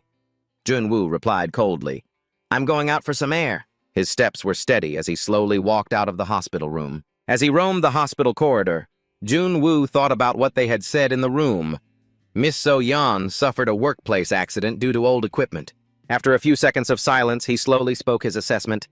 "This is even better than I thought." Because at that moment, the system had unexpectedly popped up a notification. "Hellfire Dungeon open. The dungeon cleanup crew's funds have been expanded." He could only remark to himself, what perfect timing to propose a budget increase. Somehow, Jun-woo knew he could take advantage of this. By using this incident as a reminder, the association would have no choice but to help in order to protect their image. The thought of it made him feel strangely excited. If I successfully unlock it, I'll have 2 skills. At this rate, the day I leave the cleanup crew isn't far off. On the other side of the hospital room, So-yeon had noticed that Jun-woo's mood was strange. Jun-woo didn't look so good just now. Is something wrong? For some reason, Gun-tae misunderstood. "You have to ask?" He's furious. The words he had just uttered brought a wave of guilt upon her. "It's all because I'm always causing trouble." But he responded to this thought with a shake of his head and said, "No, he's the one who got hurt." The unexpected situation left So-yeon completely stunned. Gun-tae explained cheerfully, "That guy may look hot-tempered, but he actually cares a lot about his colleagues. It's like, you could say he wears his heart on his sleeve." Hearing this, Minju, who was standing beside them, recalled how Junwoo had run as fast as he could to the hospital. He cares for his colleagues to the point of sacrificing himself. I know that well. There's so much I have to learn from him. Sang-hyuk raised an eyebrow, evaluating. But the more I learn about Junwoo, the weirder he seems. Don't you think? So Yan, however, clearly had no idea what they were talking about. Why? Did something happen?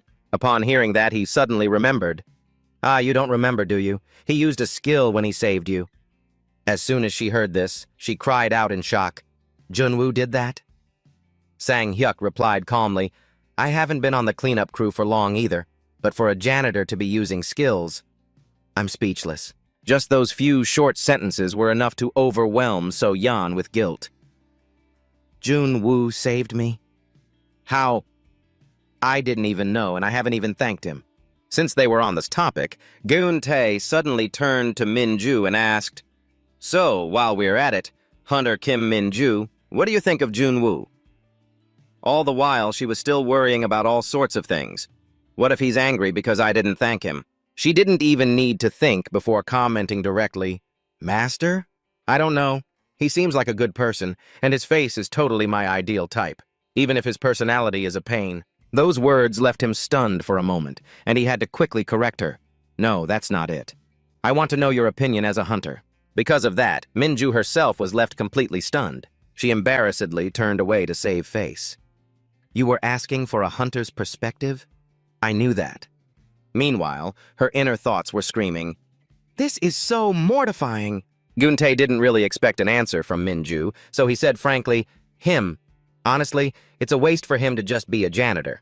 He understands dungeon raid tactics and monster information better than most hunters. As soon as she heard that, she understood immediately. Are you asking if he might transfer to the operations team? He admitted it frankly and also added, It'll be difficult, but it would be good for Junwoo.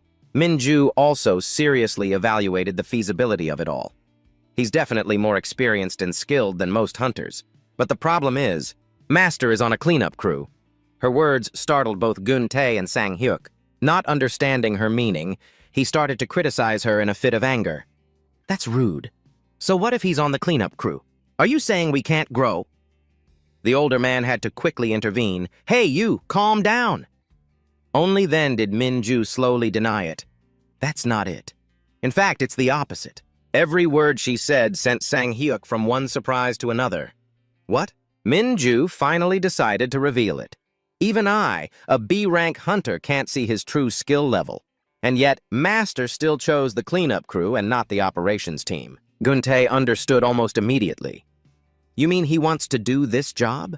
And that's why he is the way he is? She admitted it frankly. Yeah, I can't think of any other reason. Even so, he still didn't understand. But why would he choose a job that gets his hands dirty? Hearing this question, Min-ju slowly spoke up again.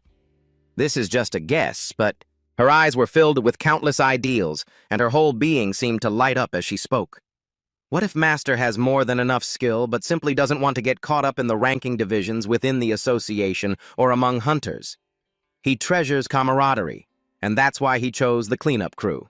The answer was so cheesy that the other three were stunned into silence for a few seconds. Camaraderie. Geun-tae finally decided to change his mind. I guess that settles it. If that's his conviction, there's no need for me to bring up him transferring. Meanwhile, So-yeon was so moved, she was on the verge of tears. Junwoo. Even though Sang-hyuk was a mess of emotions, he still stubbornly criticized, that guy. You've always thought that highly of us? Talk about loyal. Right after that, he suddenly brought up another important issue. By the way, something just occurred to me. If he values his comrades that much, don't tell me. He just went to the association to protest the accident? This statement deeply shocked Min-ju. No way.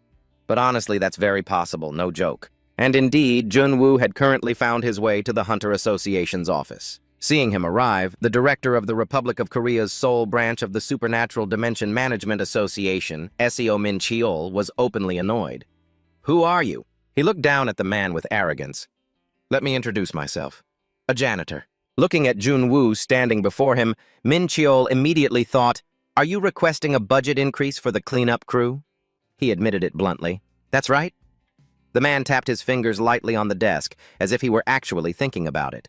The director of the Seoul branch of the Republic of Korea Association for the Management of Superpowers and Space, Seo-min Cheol, adjusted his sitting posture, feigning a difficult dilemma. Jun-woo had met this man in his previous life, so he knew. Seo-min Cheol, the head of the Seoul branch. Around this time, the Seo-min Cheol family had joined the organization one by one through connections, and their influence on the association was immense. The man started to pass the buck. If that's the case, you should have gone to the management department. Jun-woo frowned and declared, "What kind of hunter goes around killing every single monster? You just catch the boss, and it's over." Hearing this, Min Cheol asked, startled, "Are you a hunter?" He tilted his chin arrogantly and replied, "No, I'm a janitor." This pissed the guy off.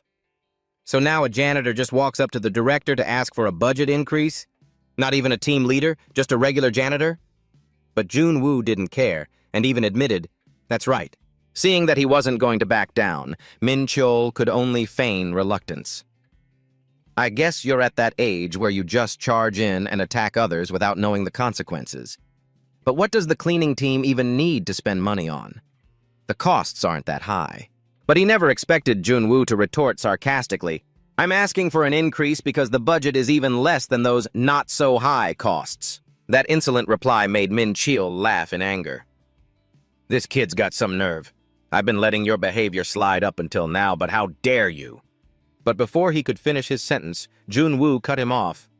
"An accident just happened." He thought about the terrible equipment he had received. As well as the recent problems, he began to explain, "Even though the equipment is old, there isn't enough in the budget to buy new ones. Since nothing could be done to fix the problem, they just kept working like that, and a hazmat suit tore. Even the gas mask wasn't working properly. As a result, a team member was exposed to a monster's toxin." Min Cheol raised an eyebrow in disbelief. "I haven't received a report about this." Jun-woo calmly explained, "Because it just happened." This left the guy speechless. He even started cursing inwardly. This bastard, who's backing him that he dares to be so insolent and spout such nonsense? He continued with a long tirade of accusations and criticisms. "Honestly, I understand you want to save money, not spending it on the cleaning team, but you shouldn't let accidents happen. Isn't that going too far? Not even providing money for new hazmat suits and gas masks." Finally, Min Cheol had to resort to the same old excuse. "What just happened is unfortunate, but headquarters has no money." Jun-woo paused for a few seconds before asking, "Are you saying you have no money?" The guy pointed straight at his face, revealing a gold ring and the expensive items behind him. "That's right, buddy. What do you know about the association's financial situation? Now that I think about it, it seems like you haven't even been here in a long time." Hearing this, he let out a cold sneer. Then, with contempt, he scoffed, "I don't think so. This year's budget, you must have taken a huge chunk out of it for yourself, haven't you?" With the experience from his past life, it wasn't hard for Jun-woo to know that the budget allocated just for the Supernatural Conquest Department was in the tens of billions, and 70% of that would go to the operations team. Min Cheol, having been caught red-handed, asked in disbelief, "How do you know that?" He didn't have time to explain all that, so he leaned forward directly in front of the man and said, "Anyway, you won't be able to use all that money this year. And when the year ends, all that money will be used for commemorative dungeon sweeps or conquests with other guilds. If that's the case, I'm asking you to share a small portion of it with those who really need it." Only then did Min Cheol know what fear was. "Who are you?" But Jun-woo, still with the demeanor of a superior, replied, "I already told you I'm a janitor." He even took the liberty of spelling things out for him. "And as the director, you should think about your position. It's been, let's see, 3 months since you joined, right?" Min Cheol, dissatisfied, corrected him. 2 months. But Jun-woo couldn't be bothered and continued, 2. You struggled to climb to this position, so you should at least try to work here a little longer, don't you think?" In that lavish office, his voice echoed like a warning. "There are rumors that the cleaning team is treated poorly. Wouldn't it be terrible if the public found out an accident happened because there was no budget for equipment?" The man couldn't take it anymore and asked directly, "Are you threatening me right now?" Jun-woo shamelessly shrugged and asked back, "What, can't I?" In the end, as furious as he was, Min Cheol had to concede. "All right, I understand what you're saying." He finally got to the important question. "So, how much do you want me to increase the budget by?" Jun-woo didn't really care about that. Increase it by however much you like. He remembered the system's pending quest. Inferno Prison Unlock Condition. Expand the dungeon cleaning team's budget. So this wasn't an issue for him, because the skill Unlock Condition only mentioned expanding the budget. Whether it was 10-1 or 100-1, as long as it increased, it was fine. Having gotten what he needed, Junwoo didn't care anymore and turned to leave. Well, I think our conversation is over. I'll be taking my leave. But he hadn't taken more than a few steps before being called back. Wait. Min Keol suddenly became suspicious. Do you, by any chance, know Hunter Kim Minju? This put him on guard. Why are you asking me that? That reaction alone was enough to make the man feel smug. It seems you really do know her. I'll consider the budget expansion and contact you. You can go now. Although he still had many questions in his mind, like, why did he suddenly bring up her name? Junwoo didn't intend to ask, so he just opened the door and left. All right. The door had barely closed. The man started dialing someone. A janitor? Bullshit. The person on the other end picked up quickly. Yes, Director. Min Cheol turned, looking out the window as he recounted with annoyance. Su Young, just now a janitor came here. It seems he's the bastard you mentioned before, the one that brat Kim Minju said she was learning swordsmanship from. This made Su Young on the other end of the line fly into a rage. What? This is insane! How dare some lowly janitor go see the director? But Min Cheol was convinced, no, that bastard is not a janitor. Hearing this, he asked curiously, then what is he? Since the man himself didn't know, any conclusion was just a guess. I don't know, but he's definitely not just a janitor. Considering he knows all of our internal information, it seems he's connected to the association somehow. Su Young didn't know what to say when Min Cheol reminded him, just now he proposed expanding the cleaning team's budget, but I don't think that's his real purpose. After a moment, he spoke up, annoyed. Anyway, isn't he currently a member of the cleaning team? The man on the other end asked suspiciously, yes, why? Su Young immediately suggested an idea. Perfect timing. I was planning on teaching them a lesson anyway. Min Cheol was even more confused. A lesson? He bared his teeth in a treacherous grin. Teach them how to bow their heads to their superiors. The next day, at the entrance to the dungeon area, Guntae looked at the paper in his hand, completely dumbfounded. What is this? Unexpectedly, it was a disciplinary action notice for So Yan. Disciplinary action? Sang Hyuk was the first to react. He shouted angrily, damn it! Isn't compensation not even enough? Now they're demanding disciplinary action? Hunter, isn't this ridiculous? This can't be happening. But even Minju herself was completely bewildered. I'm very surprised, too. According to what's written in the report, the reason Ms. Mun So-yeon is facing disciplinary action is for violating the rule against holding multiple jobs. Fatigue accumulated from overwork has been cited as the cause of the accident. The more he read, the angrier Sang Hyuk became. I mean, they treat us like we're worthless, and now this... Guntae mumbled as he read a part of the paper. All accusations of a workplace accident and requests for compensation are being dismissed. The notice was long, but the most glaring part was at the end.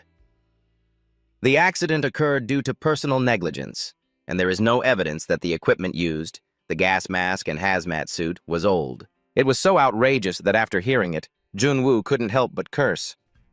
Seriously? He cursed inwardly.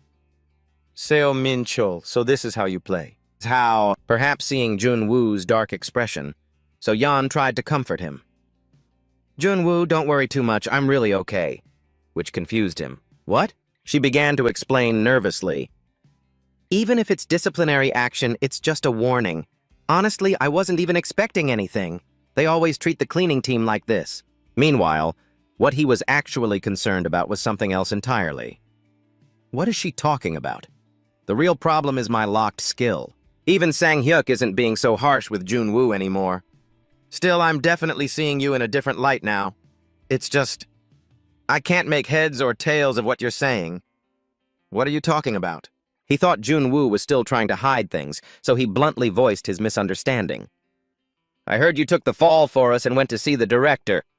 I knew you were crazy, but you're a real psycho. Even Guntae had to agree. That's right, Junwoo. It's a bit of a shame, but your feelings definitely got across. All while Minju worriedly called out twice, Master, Their unusual enthusiasm actually made him wary. Did these guys eat something weird? How could you all misunderstand it like that? After talking for a bit, Gun-tae started leading the group into the dungeon. All right, let's keep Junwoo's kindness in mind and work hard today.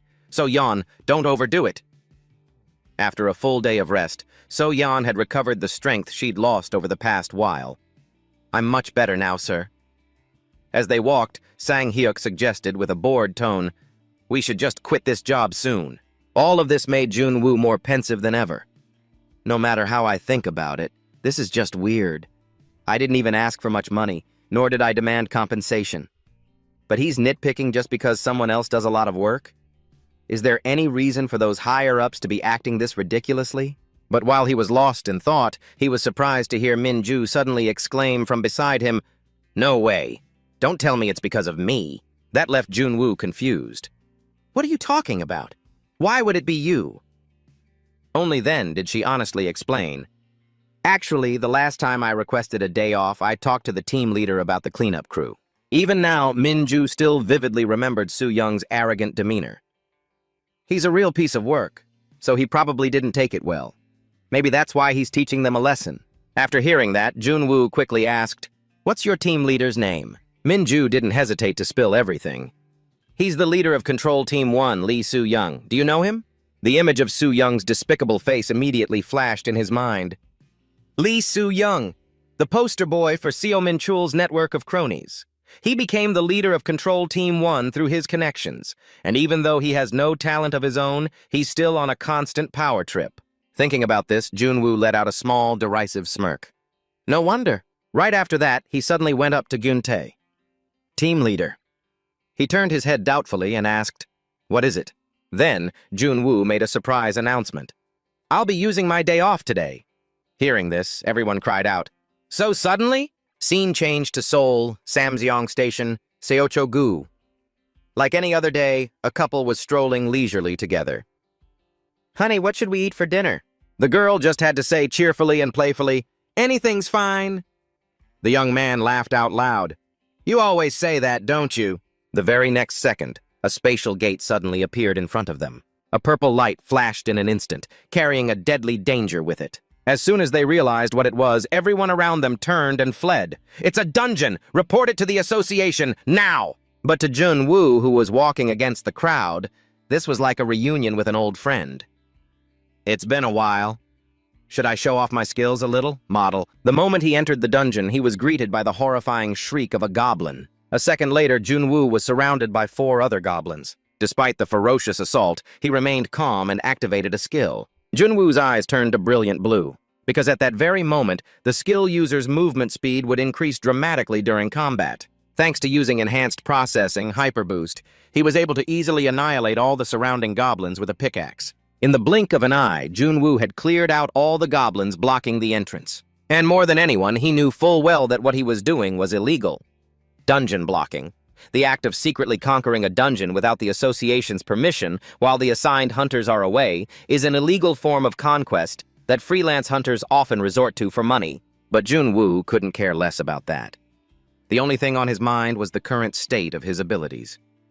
It seems I won't be able to control my power for the time being. As for why this act is illegal, it's because it's an emergency conquest with no prior information, leading to a high mortality rate that few dare to risk. But I don't care about that.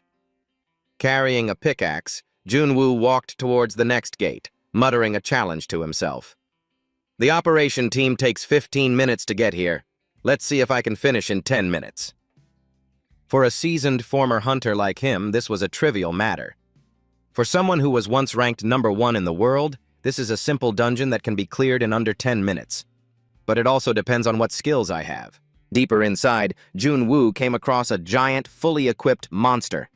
I don't have any defensive skills right now. One hit and I'm done for. But the reason I can conquer dungeons so quickly is because... The boss quickly caught Junwoo's scent and lunged down to attack, but he remained unfazed. This is the 4th boss already. All of Junwoo's confidence stemmed from one fact. I've already cleared these dungeons before. Immediately after, he suddenly teleported, dodging the monster's attack. He then took advantage of its slow reaction and quickly sped up, running along the boss's arm. Before the boss could use its other arm to swat Junwoo like a mosquito, he quickly grabbed the shovel from his back and threw it forcefully towards the boss's arm. The sharp shovel, enhanced by a skill, easily pierced its wrist. Junwoo lowered his head, took a deep breath, and activated an acquired skill. When a weak point is attacked, damage increases by 3,000%. Then he brought the pickaxe in his hand down in a heavy blow to the boss's face. A second later, its face and body exploded, causing a terrifying tremor. After everything was done, Junwoo unexpectedly started counting on his fingers. The metal dungeon, the mini-succubus dungeon, the ghost dungeon, the ant dungeon. A total of 4 dungeons conquered in one day. Junwoo squatted on the back of the final boss's hand, lost in thought. Normally, an Operation Team Hunter conquers an average of 3 to 4 dungeons per week. That's not a bad record. Then again, low-level dungeons don't pay much. Recalling the last time he exited a dungeon, he had to be very careful not to run into the other hunter team. The area around the dungeon is full of association vehicles. HQ must be treating this as an emergency. Makes sense, having 4 dungeons stolen by some nobody would do that. After several incidents like this, Junwoo had really pissed those people off. Making the guards work on their day off? That damn freelancer, just you wait till I get my hands on you. And naturally, he wasn't afraid of them. If I get caught, at worst I'll be fired. If I'm unlucky, I'll have to pay for damages. Well, this isn't the cleanup crew's problem. With that thought, Junwoo pushed himself up slightly. It's about time for the hunters to arrive. I guess I'll stop here for today. He put his disguise cap back on and muttered to himself, I still have to see the dumb looks on those hunters' faces. After a 2-day leave, I also had to put on that same stupid expression, a look of being utterly and completely shocked. Because the person who came to visit the cleanup team today was none other than Soo Young. Seeing him arrive, Geun-tae hurried over to ask, Operation Team Leader, what brings you here? He jutted out his chin and replied curtly, I'm here for a field visit. Junwoo became more guarded than ever. Lee Soo-young, why is that guy here? Have I been found out? Soo-young then put on a fake righteous smile, saying, we should interact with other teams from time to time to build camaraderie, right? But the man only gave a perfunctory reply, yes. Not to mention someone like him who saw right through his act. He never usually pays any attention to the cleanup team. He let out a smirk, his malicious gaze slowly shifting towards Junwoo. Well, just pretend I'm not here. Everyone, just carry on as usual. Feeling the stare, he could only grit his teeth, thinking, the operation team leader visiting at a time like this, he must suspect that I'm the one who's been blocking the dungeons. Sensing the tense atmosphere, Geun-tae quickly stepped in to create a diversion. All right, shall we get started? What's with the mood here? The operation team leader brought us gas masks and protective gear, so hurry up and put them on. While Junwoo remained silent, Soo-young directly refused. There's no need for protective gear. We'll be observing from a distance anyway. After entering the dungeon and seeing the disastrous state of the monsters, he asked with some hesitation, This is probably going to take a while, isn't it? Sang-hyuk, how much time do we have left? Sang-hyuk replied nonchalantly, 1 hour. It'll be enough if we're quick.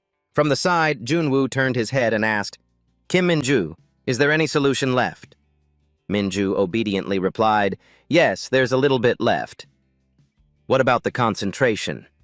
Meanwhile, Soo-young finally had to put on a gas mask before entering. There's still smoke here. Junwoo paid him no mind and continued talking to her. Set it to 60%. The flesh has hardened, so we need a strong concentration. Bring me a new rag. Geun-tae then asked, So-yeon, what's the gas reading? While cleaning, So-yeon turned and replied, 150 micrograms per cubic meter. The decomposition process is happening quite fast. Over here! Junwoo called out again. Han Sang-hyuk, when you're done there, come help us dismantle this. But Sang-hyuk directly refused. I'm busy right now. Blood splattered all over the path, so I have to wipe it all down. Being completely ignored by the team, Soo-young started to feel annoyed. Are they pretending to be busy just because a superior is here? Maybe I should try to scare them a little. With that thought, he suddenly called out, Min-ju! Causing Min-ju to take a moment to turn and ask, Yes? Did you know about the dungeon blocking incidents over the past 2 days? Soo-young's unusual question sent a shockwave through Junwoo. Full of suspicion, he turned his head to gauge Min-ju's reaction. Is Kim Min-ju misunderstanding something, thinking I'm a hunter?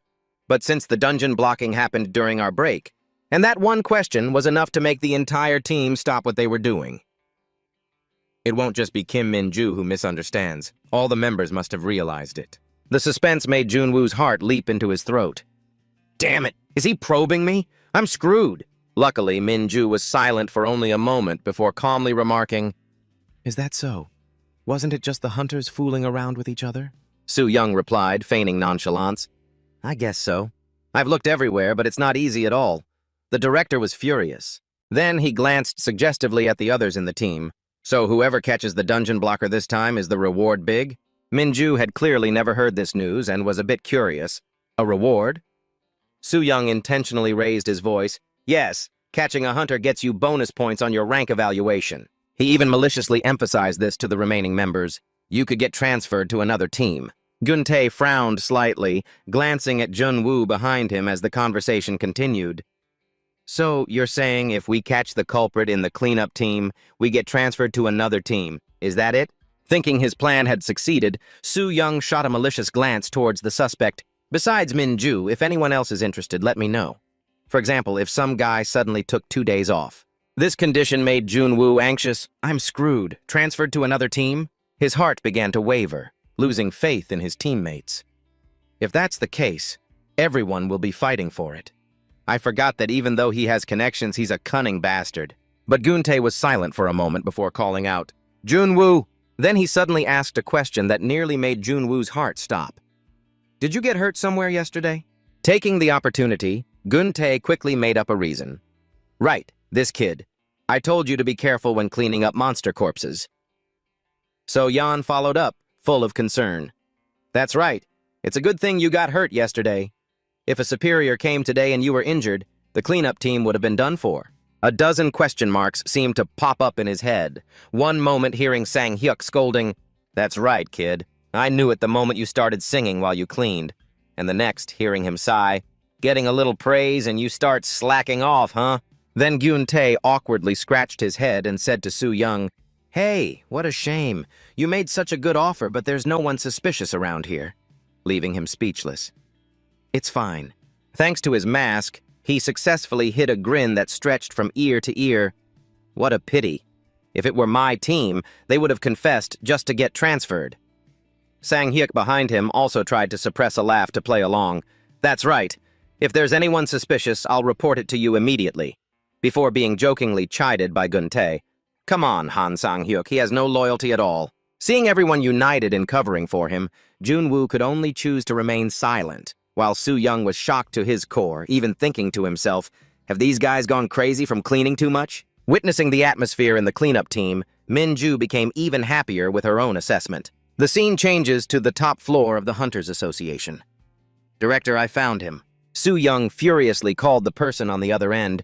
I'm sure the dungeon blocker is that bastard from the cleanup crew. Ever since he started working, the dungeon blockages stopped. Finally, Min Cheol on the other end made a request. Soo-young, just give them the budget. This made him extremely dissatisfied, even yelling in defiance. What do you mean, Director? I'm certain. That guy must be punished. Are you just going to turn a blind eye? Knowing it was impossible to persuade him, the man could only offer a warning. Soo-young, on this matter, you've picked a fight with the wrong people. The cleanup team. They're not to be trifled with. Anyway, his real identity... After hearing what Min Cheol said, Soo-young was suddenly stunned. What? One fine day in front of the office, an innocent little boy pointed at the figure ahead and said, Mommy, that man is bleeding a lot. The boy's mother quickly put a hand over his mouth to stop him, or that scary man will hear you. Meanwhile, Junwoo excitedly withdrew the money he had worked his ass off for. The reason I blocked the dungeon was because I wasn't receiving a budget.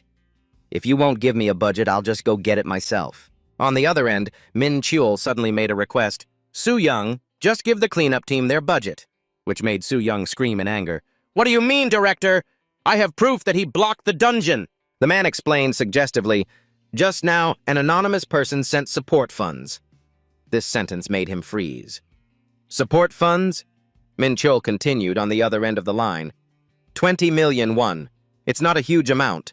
The damages from this dungeon blocking incident were also around 20 million. But this made Soo-young even more defiant. He thought, Then it's even more obvious, isn't it?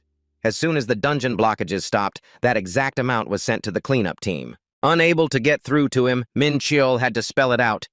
It's because the culprit is so obvious that it's a problem. The dungeon cleanup team caused the dungeon blocking incident. Does that sound even remotely plausible to you? He then asked back in a daze, "What are you trying to say?" Su Young was even more shocked when he heard the man ask, "If you had the ability to block a dungeon, would you work as a janitor?" Without waiting for an answer, Min Cheol responded himself, "If it were me, there's no way in hell I would. Obviously, if you have enough ability to advance, why would anyone want to do that kind of dirty work?" He stammered back instinctively, "Right, that's true, but..." Before the person on the other end could finish, the man added in a low voice, "And that's not all." Something was strange from the very beginning. He came to me right after requesting a budget increase, and on top of that, he's incredibly knowledgeable about the association's internal affairs. He remembered the way Junwoo had threatened him that day. Min Cheol's brows furrowed deeply as he asserted, "I'm sure of it, Su Young. Right now, there's someone in the cleanup team who shouldn't be there." Su Young hesitated on the other end. "So you're saying the cleanup team?" A vague sense of unease immediately led him to a conclusion. "There's definitely someone from inside the association, but it seems this person is a big shot, too. For example, the association president, for instance." Sweat poured down Su Young's face upon hearing this name. "Sir?" Min Cheol reminded him suggestively. "You know it, too. The association president can't stand me." He was now seething and gritting his teeth. "So that's why. I have to monitor every single member of that team, including that bastard." The sudden flood of information made Su Young so flustered he was pulling his hair out. "The association president's man already knows. Damn it, how could I not have thought of that?" Before ending the call, Min Cheol didn't forget to remind him, "This is like a warning. They're watching us, so we'd better act carefully. You already know this, but if I go down, I can't guarantee what will happen to you. We have messed with the wrong people." On the other side, the sky was still clear, and the atmosphere among the members was cheerful. "Good work, everyone." Junwoo walked along, lost in thought. "Glad that dungeon blocking incident is over. Now I just have to wait and see when I'll receive the support funds I sent." Just then he happened to see something. In front of them were countless cardboard boxes, neatly arranged side by side, making everyone who saw them curious. "What's this? Team leader, did you order a delivery here?" But Gun-tae denied it. "No." Sang-hyuk quickly opened one of the boxes and pulled out a brand new set of clothes. "What's this?" "It's protective gear." While So-yeon, stunned, opened another box. "There are gas masks, too." After opening all the boxes, Gun-tae quickly took inventory. "Gloves, chemicals, support supplies from headquarters," he scoffed. "No way that's possible." Looking at the boxes, Junwoo frowned, guessing, "Looks like the support money I sent them has been used." Just then, Gun-tae fished out an attached piece of paper.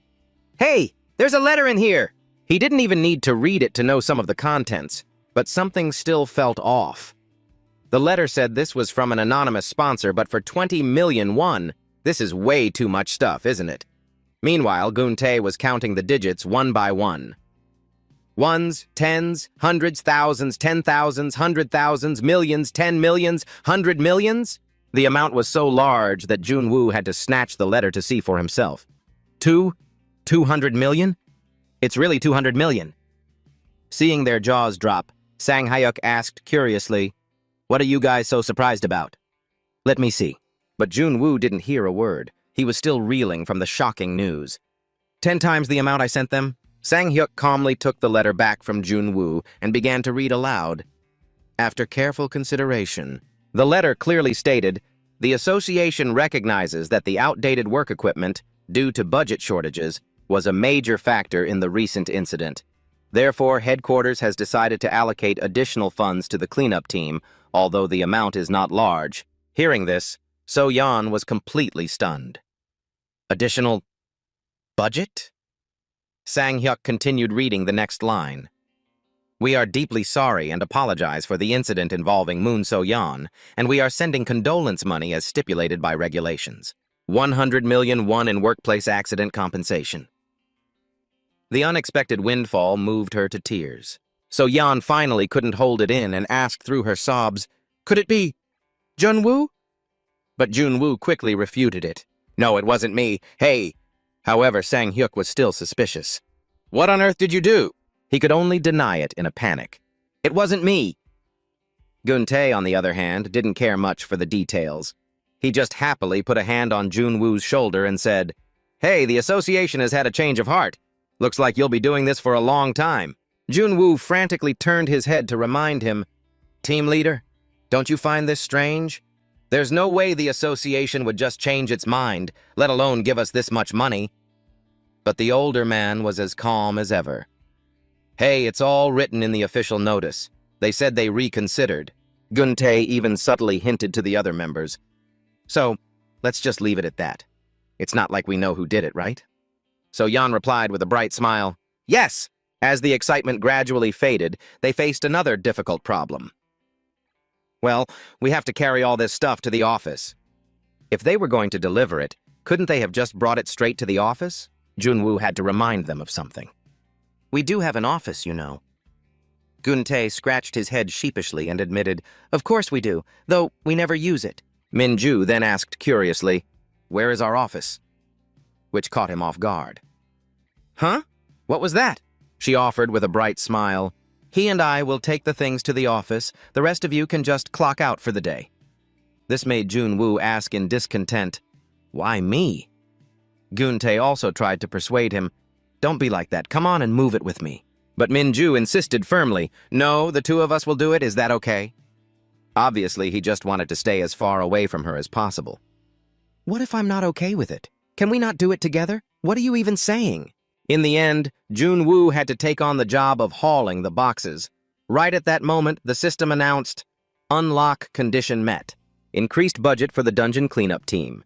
Skill acquired, karma cleansing fire. The sudden notification sent his mood soaring. This will get me another skill, huh?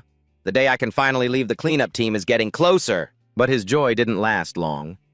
Min-ju, following behind him, started probing. Jun-woo, about that time the dungeon was blocked for 2 days. Since he had nothing left to fear, Jun-woo admitted it outright. What if I told you that was my doing? Min-ju knew what he was wary of and said nonchalantly, Don't worry. You think I'd stab you in the back just to score some points? This only made Jun-woo more confused. Then why are you bringing this up? She just wanted to know, the compensation and support money for the team, was that the money you provided after causing the dungeon blockage? He neither denied nor confirmed it, simply asking, You already knew? Min-ju calmly revealed more. Everyone else on the cleanup team knows too. They're just keeping quiet because they're afraid of startling you. This left Jun-woo stunned for a moment. I've been found out? I thought no one knew. Then she suddenly asked another question. Do you know the saying about an awl in a sack? Then she hinted meaningfully, Your talent is something that can't be hidden, even if you wanted to. You somehow avoided getting caught this time, but from now on, the association is going to pay more and more attention to you. If that happens, you won't be able to stay on the cleanup team anymore. Unexpectedly, this statement made Jun-woo ecstatic. Really? In his mind, he misunderstood. Could it be that this girl talked to the higher-ups and now they're planning to transfer me to the operations team? And just like that, the issues he'd had with her from his past life to this one began to resolve. So, Kim Min-ju can be useful after all. Bringing her to the cleanup team really paid off. I can finally escape this shabby team. A second later, the wooden crate in Min-ju's hands suddenly fell straight to the ground. But her whole body radiated a righteous spirit as she declared, You're going to keep staying on the cleanup team, right? This made Jun-woo freeze up completely. Min-ju even worked herself up into such an emotional state that she declared through tears, I'll help you. Stay on the cleanup team for the rest of your life. This incident made her even more determined to try harder. Of course, a B-rank nobody like me can't help much. But if I become an A-rank hunter, then I can help you stay here. And it was precisely these words that made Jun-woo furious. Are you kidding me right now? A few more days passed. Although the dungeon blockage incident had ended well, another event would soon occur. Right now, he was staring at something, wondering, what the hell is this? Even Sang-hyuk was stunned. This is... The dungeon walls were covered in bright red writing. Things like, don't even think of leaving here. Mad now? It stinks. Trash. Janitors. Be a janitor for life. He cursed in outrage. They're insane, am I right? Even Gyuntae himself didn't know what to say. This is really... Whenever they entered the dungeon to clean, it was always like a garbage dump, with monster blood and flesh splattered everywhere. Looking at the mess before them, Gyuntae could only remark, "They really went all out with this, didn't they?" Junwoo grew even more furious as he understood what the hunters were doing. They're intentionally leaving monster corpses scattered everywhere. The absurd scene before them made So Yeon frightened. To do this, it's truly going too far. Meanwhile, Sang-hyuk became more enraged than ever. "Hey, Kim Junwoo, let's go and confront them. This is completely out of line." Junwoo just replied calmly, "Even if we confront them, they'll just deny it. Let it go." Hearing this, Sang-hyuk was even less convinced. "How can you just let it go? Aren't you angry?" But Junwoo paid it no mind, figuring, if we don't react, they'll get bored and stop. Meanwhile, Sang-hyuk was still seething behind him. "This is driving me nuts." In his heart, Junwoo had already guessed whose handiwork this was. It's definitely those guys from the operations team. In the end, he still had to start cleaning with everyone else, despite his own annoyance. "I want to go chew them out right now just as much as you do," he thought. "But to get more skills, I have to avoid a confrontation with the operations team. Besides, it's just a prank. It'll stop in a few days, or so I thought."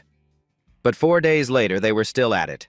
As this continued, a dead silence fell over the team. The tears of frustration finally started to fall. Of course they did.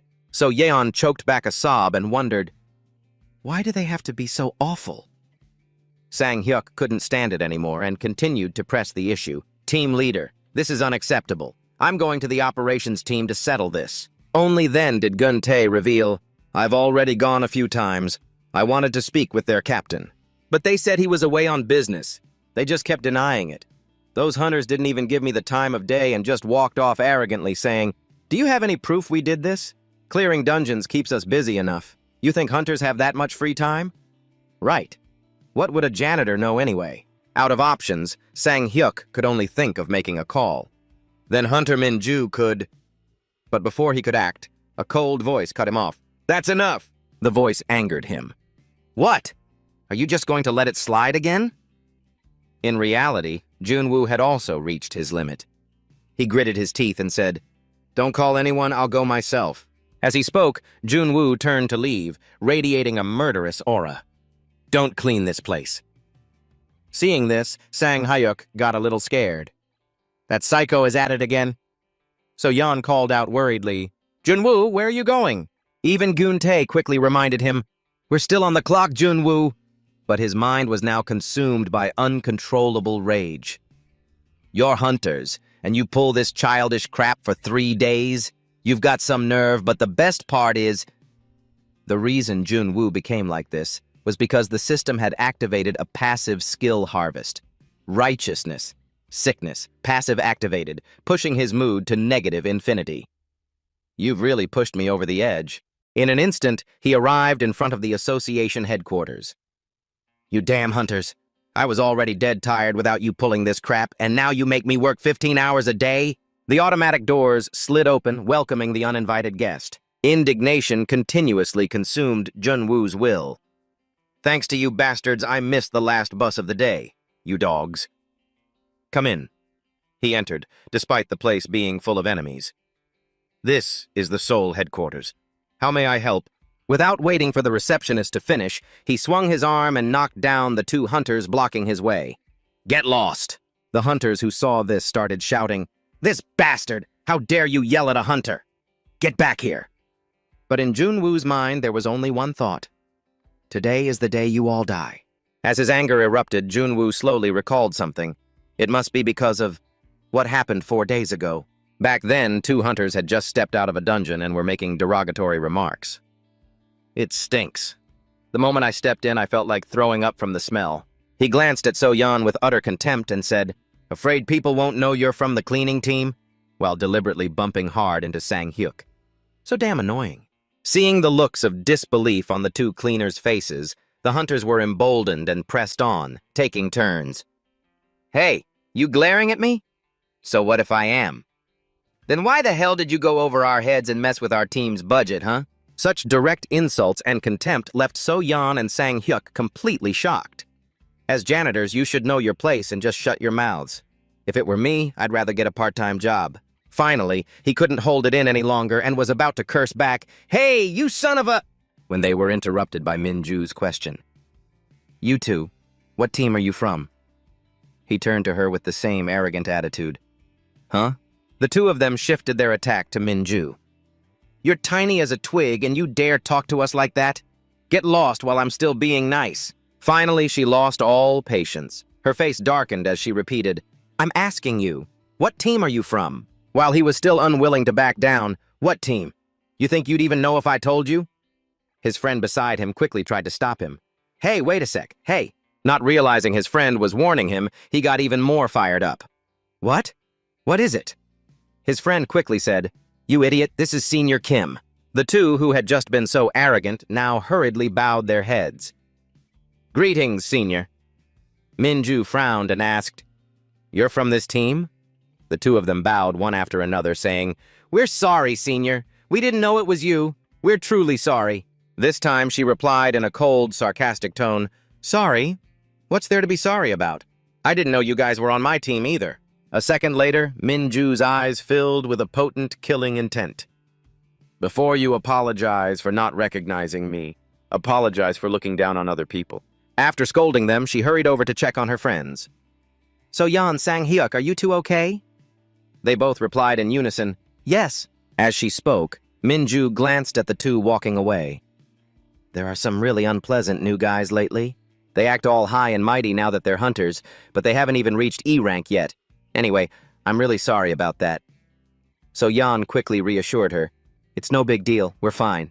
But it was precisely because of this perceived favoritism that those two hunters started holding a grudge against the cleaning team. Gun-tae and Jun-woo slowly appeared last. Gun-tae, still full of enthusiasm, greeted everyone. "Good morning, everyone. Oh, we even have a hunter visiting today? Well then, shall we get right to work?" Minju politely corrected him. "No, we came to say our goodbyes today. I have learned so much during my time here." As she spoke, she gave a 90-degree bow to express her gratitude, which made Gun-tae a bit flustered. "Not at all." He beamed, thinking, "We should be the ones thanking you. Thank you for helping us all this time." Meanwhile, Jun-woo, standing beside them, felt more at ease about his little student. Kim Min-ju has only been working for a week. She must be a fast learner, so she can handle things well on her own now, although deep down he also felt a little regret. Though it's only until today. Before leaving, a radiant Minju said, "I'm the one who should be thankful for getting to meet such good people." Finally, So-yeon couldn't hold back her tears and called out, "Minju!" Full of affection, she pleaded, "You have to come back and visit me, okay?" Jun-woo, witnessing this, was a bit speechless. They've only known each other for a week. How did they get so close? All Minju could do was promise, "Of course." He just stood there, watching everything from a distance with a grim expression. Everyone was sad to see Kim Min-ju leave, but I was the exception, because I was the one who told her to leave.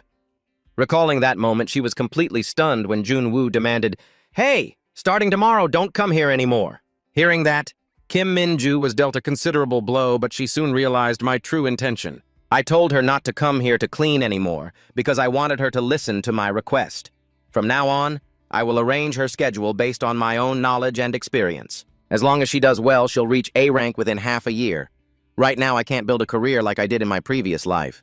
The goal Jun-woo had laid out in his mind was, I have to train her to become the best hunter and use her as a bargaining chip with the association. As he watched Minju enthusiastically taking notes, his heart was filled with unspoken malice. "You said that in your past life you were just a tool to be used and thrown away, right? Sorry, but in this life, you're still just a tool." Just then she suddenly called out, "Master?" It left Jun-woo stunned. "What?" Minju happily expressed, "Thank you so much, Master." Then, she didn't forget to add a message. "I doubt anything like that will happen, but if you ever need help, please contact me anytime." He could only stammer, okay, while his mind was in a total mess. Is she always like this? Anyway, that's how Kim Min-ju left the cleanup team. This all happened in the span of one day, and on that day, they received countless curses written on the walls. At the association building, the two troublemakers from before were sitting in a room, gloating to each other. The more I think about it, the funnier it is that the old guy from the cleaning department came here today. That bald boss asking us to pay attention to the cleanup crew? Isn't that hilarious? He was still going on and on about his achievements. That's why I say, how can the cleanup crew even think about eyeing the hunter team's budget? They're nothing special, how dare they? The very next second, he took a punch straight from Junwoo. Seeing his friend get hurt, he immediately jumped up and yelled, "What the? Who the hell are you, you bastard?" But in the next moment, Junwoo turned and raised his hand, aiming straight for him. He's crazy. Seeing him about to charge, the guy quickly activated his skill. You cleanup crew guys really don't know your place. His ability was that of a mage, so when he summoned a Grim Reaper, he excitedly believed, "You're dead for sure, you cleanup crew bastard." When the Grim Reaper lunged to strike, Junwoo managed to duck in time, avoiding the deadly blow. Seeing him continue to charge forward, the guy grew even angrier, frantically using his skills. "Deadly strike! Skill activated! How dare you mess with a hunter!" He roared in fury. "You're dead meat today. I'll make sure you never act so high and mighty again." But before he could finish his sentence, both he and his Grim Reaper got a slap from Junwoo. "Enough with the bullshit! Eat this! You dare use a skill on me?" Looking at the two hunters struggling on the ground, he asked through gritted teeth, "Like that? Is it fun? Even middle schoolers don't pull this crap. You guys really love mocking people behind their backs, don't you?" Then Junwoo didn't forget to add, "And another thing, didn't you guys take hunter education? You dare use skills on a civilian outside of a dungeon?" The spiky-haired guy quickly retorted, "You're the one assaulting a hunter. You think we'll just let this go?" But he had no patience to listen, even raising his hand as if to strike again. "Fuck you. You're just a piece of shit E-ranker. You dare interrupt me?" Seeing this, the guy quickly covered his head and begged, "I'm sorry." Looking at the person trembling and cowering on the floor, Junwoo couldn't help but let a sentence slip. Such a cowardly hunter, back in my day. But luckily, he stopped himself in time. Then, he gently caressed the spiky-haired guy's face. "Listen carefully. From this day forward, we will not clean up the dungeons you guys clear. I will announce it to the press and post everything you've done online. So, your life as a hunter is going to be pretty fun from now on, huh?" Not only was he defiant, but he was also angry, thinking, "You think the association will just let you do that? The association will definitely side with the hunters." Junwoo didn't even bother to listen and replied contemptuously, "You think the association will cover for you? You're just a piece of shit E-ranker." He even gave the guy a way out. "If you don't want me to blow this up, then come to the cleanup room and kneel and apologize to us." But this spiky-haired guy's useless pride was too great. Hunters have their pride, you know. These words directly infuriated Junwoo, turning him into a demon. "Is that so? If you don't want to do anything I say, then let's go into a dungeon for one round, no ranks, no nothing." Right at that moment, Soo-young came rushing over. "What's all this noise about?" The disastrous scene before him made the atmosphere in the room freeze in an instant. Junwoo was stunned. What is this? Isn't Lee Soo-young on a business trip? As he recalled what Gun-tae had said, "I've gone several times already. Their team leader is also on a business trip." Only one thought crossed Junwoo's mind. Getting caught by this guy is going to be a real pain.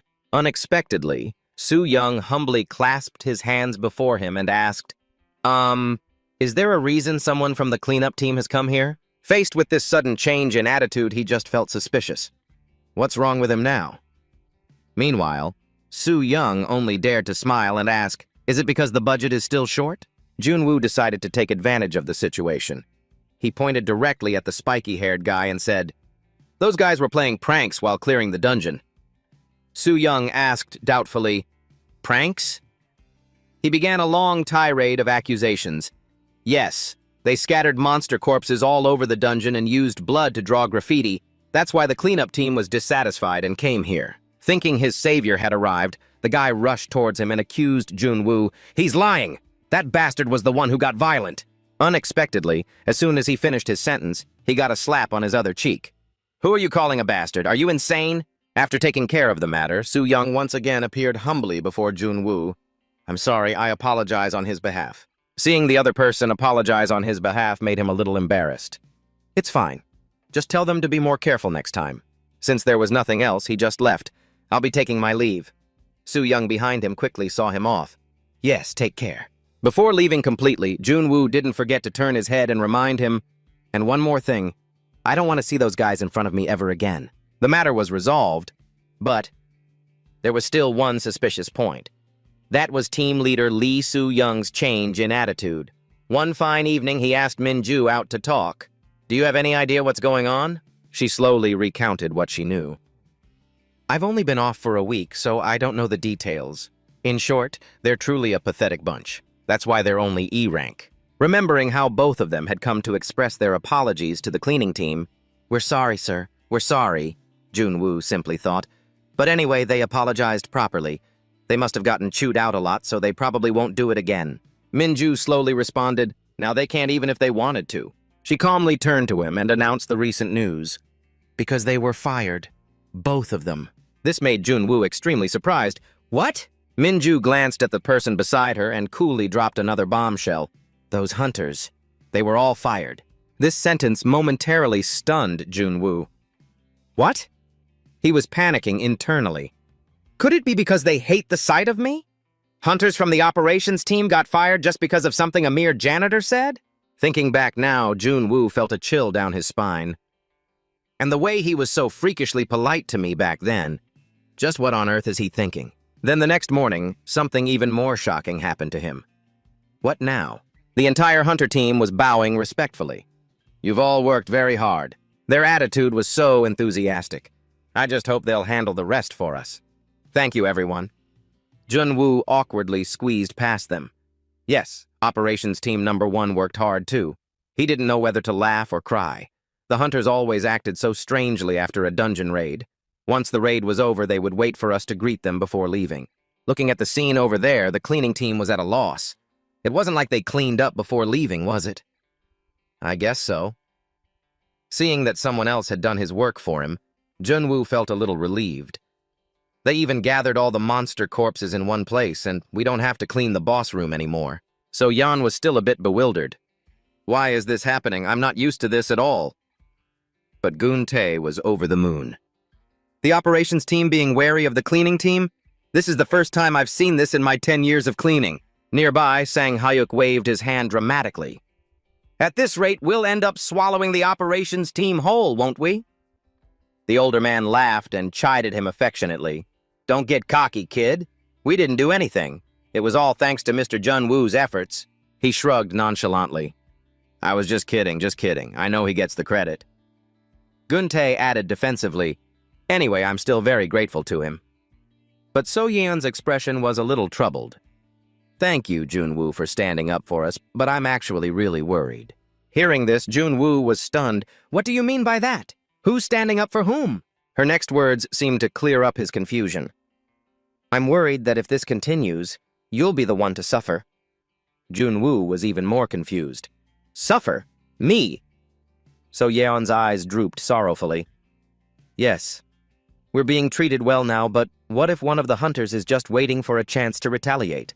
For a moment, he didn't know how to respond, only falling into a quiet contemplation. Then his face wrinkled in frustration. "Unless some idiot doesn't know what fear is, I think we'll be safe for a while. They've been causing trouble for long enough." Hearing that, she smiled in relief. "Really? You're right. This isn't your fault anyway, Jun-woo." Suddenly, Sang Hyuk approached, full of suspicion. "Still, I just can't figure it out." His eyes were fixed on Jun-woo. "The director increased our budget, the hunters got kicked out after you said a few words, and now Operations Team 1 is wary of us." Jun-woo obviously understood the implication. "What are you trying to say?" Sang Hyuk stammered for a long time before finishing. "Are you that kind of person? Someone from a class so important that even the bosses wouldn't dare to touch you?" This question made Jun-woo's face go blank. "What?" A moment later, he couldn't help but burst out laughing. Then Jun-woo turned to leave, still laughing. "Stop talking nonsense and get back to cleaning." Seeing this, Sang Hyuk's embarrassment turned to anger. "It's not true, right? Then why are you laughing like that?" Jun-woo didn't answer directly, just thought to himself, "Important class, my ass. If that were true, why would I be working as a janitor?" Elsewhere, Soo-young looked as exhausted as if he hadn't slept all week. Just then, another person entered the room. "Hey, Lee Soo-young, I hear you've been very polite to the cleaning team lately?" He let out a long, helpless sigh. "You're such a gossip." The one crunching on snacks was the captain of Operations Team 2, Im Dong-bin, Lee Soo-young's senior by 1 year. A professional gossip. His voice was full of sarcasm. The captain of operations Team 1, wary of the cleaning team. This company really is something else, isn't it? Soo-young pointed right in his face and cursed, "If you don't know anything, then shut up. Do you have any idea who's on that cleaning team?" But Dong-bin remained unfazed. "No, I know. Someone connected to the association president. The rumors all over the place." He laughed out loud while still chewing his snack. "This is why I say nepotism is no good. Look at me, promoted fair and square. I don't have to be wary of any big shots." At this, Soo-young was about to go crazy. "Seriously, if you just came here to gossip, then get out, now." Dong-bin pretended to sigh. "You really are hot-tempered." Then he approached with a sinister look on his face. "I'll take care of this for you." "What did you say?" Dong-bin couldn't help but laugh out loud. "That cleaning team that's gotten so arrogant because they have connections. I'll help you out, and fulfill my duty as a good senior at the same time." Soo-young's mouth was full of the snack the other man had given him. "How are you going to do it?" He wiped his hands while grinning slyly. "It's nothing big. We'll just do things by the book. Even someone connected to the association president can't cover up a fatal mistake." Hearing this, he shot up in excitement. "The cleaning team made a mistake?" Dong-bin said casually. "We just have to make them make one." Soo-young's face darkened. That lunatic. What kind of trick is he planning this time? Seeing the other man's expression, he grew even more smug. Then Dong-bin continued his psychological manipulation. "Think carefully. Are you going to live your whole life being wary of the cleaning team? Team 1 is full of elites, and you have to live like this?" Soo-young was completely convinced. "All right, what are your conditions?" Dong-bin looked pleased. Soo-young really gets things done quickly. Only then did Dong-bin reveal his plan. "Well, it's not that difficult. Next week, your team has a large-scale dungeon raid, right? The multi-zone dungeon in Yongdongpo." Hearing that, his jaw dropped. A multi-zone dungeon? Based on many previous tests, a unique characteristic was discovered. If you defeat the boss in one zone, the dungeon in the next zone opens up. Normally, the dungeon is just average, but its difficulty is so high that you can't escape until all the bosses in every zone are defeated. That's why the preparation time alone is 1 month, and the battle plan is a major project that takes another month to complete. But Dong-bin casually took the job for himself. "Just leave that to us." Hearing that, Soo-young became agitated. "You're going too far." But Dong-bin completely ignored him. "If you don't like it, forget it." His business done, Dong-bin just left. "Just so you know, the director already agreed. He told me and you to sort it out amongst ourselves." Watching the other man's retreating back, he still felt deeply resentful. Captain Im Dong-bin uses this method to steal other people's achievements. But right now, we can't touch the cleaning team directly. The more he thought about it, the angrier he got. But Soo-young could only grit his teeth. Fine, damn it. This isn't the only large-scale raid anyway. As long as that opportunist deals with the cleaning team, everything will be fine. In the end, he had to compromise. "Fine. In return, don't get me involved in this." Having gotten what he wanted, Dong-bin burst out laughing. "Of course! Our Soo-young is so ambitious!" As if remembering something, he suddenly stopped short. "I heard your team has a new member." A calculating glint appeared in Dong-bin's eyes. "Her name is Kim Min-ju, right? Lend her to me, too." Soo-young gritted his teeth so hard they felt like they would break. "You bastard! Where the hell did you even hear that?" But to get him to leave, he reluctantly agreed. Fine. Meanwhile, Jun-woo was on his way back on the bus. He looked at the system screen, pleased. Everything was going very smoothly. Jun-woo calculated to himself. Things were a lot different from the bleak period when he first returned. Everything was getting resolved, and unlocking skills was going smoothly. On the screen before him were the skills that were still locked. Low-level summon, unlock condition. 1 new employee in the dungeon cleanup team. Heightened focus, unlock condition. Complete a joint project with another department. His finger hovered in mid-air as he hesitated. The cleanup team hasn't had any new members for months now. This is going to be tough. A new employee. Jun-woo's attention was drawn to heightened focus. A joint project with other departments, huh? In the past, that would have been impossible. But with the current operations team, it might actually be doable. The time extension skill, which required a pay raise for the cleanup team, wasn't very appealing. A pay raise is still a long shot. Junwoo was intrigued by polymorph.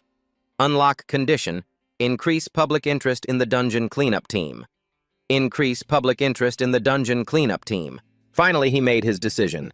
Right now, this is the only easy option. Suddenly, Minju called, her voice serious. "Master!" Junwoo immediately sat bolt upright. "What is it? What's wrong?" She reported everything without a moment's hesitation. "We're going to raid a multi-zone dungeon this time. I've been assigned as the raid team leader." His brow furrowed in suspicion. A multi-zone dungeon? Is now really the time for such a large-scale raid? So Junwoo offered a casual compliment. "Is that so? The leader of a large-scale raid team? Looks like you've improved a lot." As expected of my disciple. Minju immediately became flustered. "No, that's not it. That's not the important part." Her next words struck him like a bolt of lightning. "The cleanup team is also required to join this raid." He was so shocked that he shouted out in the middle of a public place, "What?" The very next morning, everyone was at the main headquarters for a briefing. The hunters weren't as enthusiastic as before. They were extremely unhappy with the news they'd received. "They took our budget, they took our people, and now they're taking our jobs." "Yeah, today's a raid day, so what are we hunters doing here?" "What can you do? I heard someone connected to the big bosses is in on it." "It's our fault for being at the bottom of the food chain." The group gossiped, shooting glances at Junwoo's team. "Do hunters have to be afraid of the cleanup team now?" "Hey, they'll hear you, keep it down." So Yan looked at Guntae, her eyes filled with worry. "Team leader, are you all right?" He was trembling like a leaf, but put on a brave face. "I'm fine. The cleanup team usually doesn't participate in things like this." Suddenly, a guy arrogantly gestured at them with his chin. "Hey, the meeting is about to start. Go take your seats." Junwoo was furious but restrained himself. "They're all just B and C rank hunters. Should I really bother teaching them a lesson?" He didn't move, just whispering to Minju. "But a multi-zone dungeon raid is a job for Team 1. These people aren't from Team 1. Her voice was laced with discontent. "Right. It was originally Team 1's mission, but team leader Lee Soo-yong transferred it to Team 2. Hearing this, Junwoo became even more irritated. A project this big was just handed over to another team? Why? It should take at least 2 months just to prepare. Minju sighed and answered tonelessly, "I'm not sure. I guess the team leaders talked it over. I don't know the details either." Just then, Dongbin dramatically threw the door open and walked in. "The leader of Operations Team 2 is here." His eyes swept around the room with a hidden meaning. "Hello, everyone." Dongbin then cut right to the chase. Regarding the Young Dungpo project, but the color had already drained from Junwoo's face. That bastard. A look of horror slowly spread across his face. Im Dongbin. The look of horror on Junwoo's face slowly twisted into rage. "When I first started, he stole credit for my work time and time again. He's notorious for poaching other people's projects." His nails dug into his trousers. "He's the leader of Operations Team 2 now?" Noticing him trembling with rage, Minju asked in bewilderment, "Master, what's wrong?" So Yan also fretted anxiously. "Junwoo." Junwoo growled through clenched teeth. "Kim Minju. Nothing good comes from getting involved with that guy. Make sure you keep your distance." She was too taken aback to process it. "Huh?" Up on the podium, Dongbin continued his presentation. "The estimated duration for this project is 24 hours. As you all know, in a multi-zone dungeon, we cannot get out until all the dungeons in the area have been cleared." Then he posed a rhetorical question. "If there's anyone who doesn't want to participate, you should say so today. Though I doubt anyone will be opting out." With that, Dongbin got to the reason he was there. "Now we will begin the briefing for the Young Dungpo plan." He laid out a seamless plan.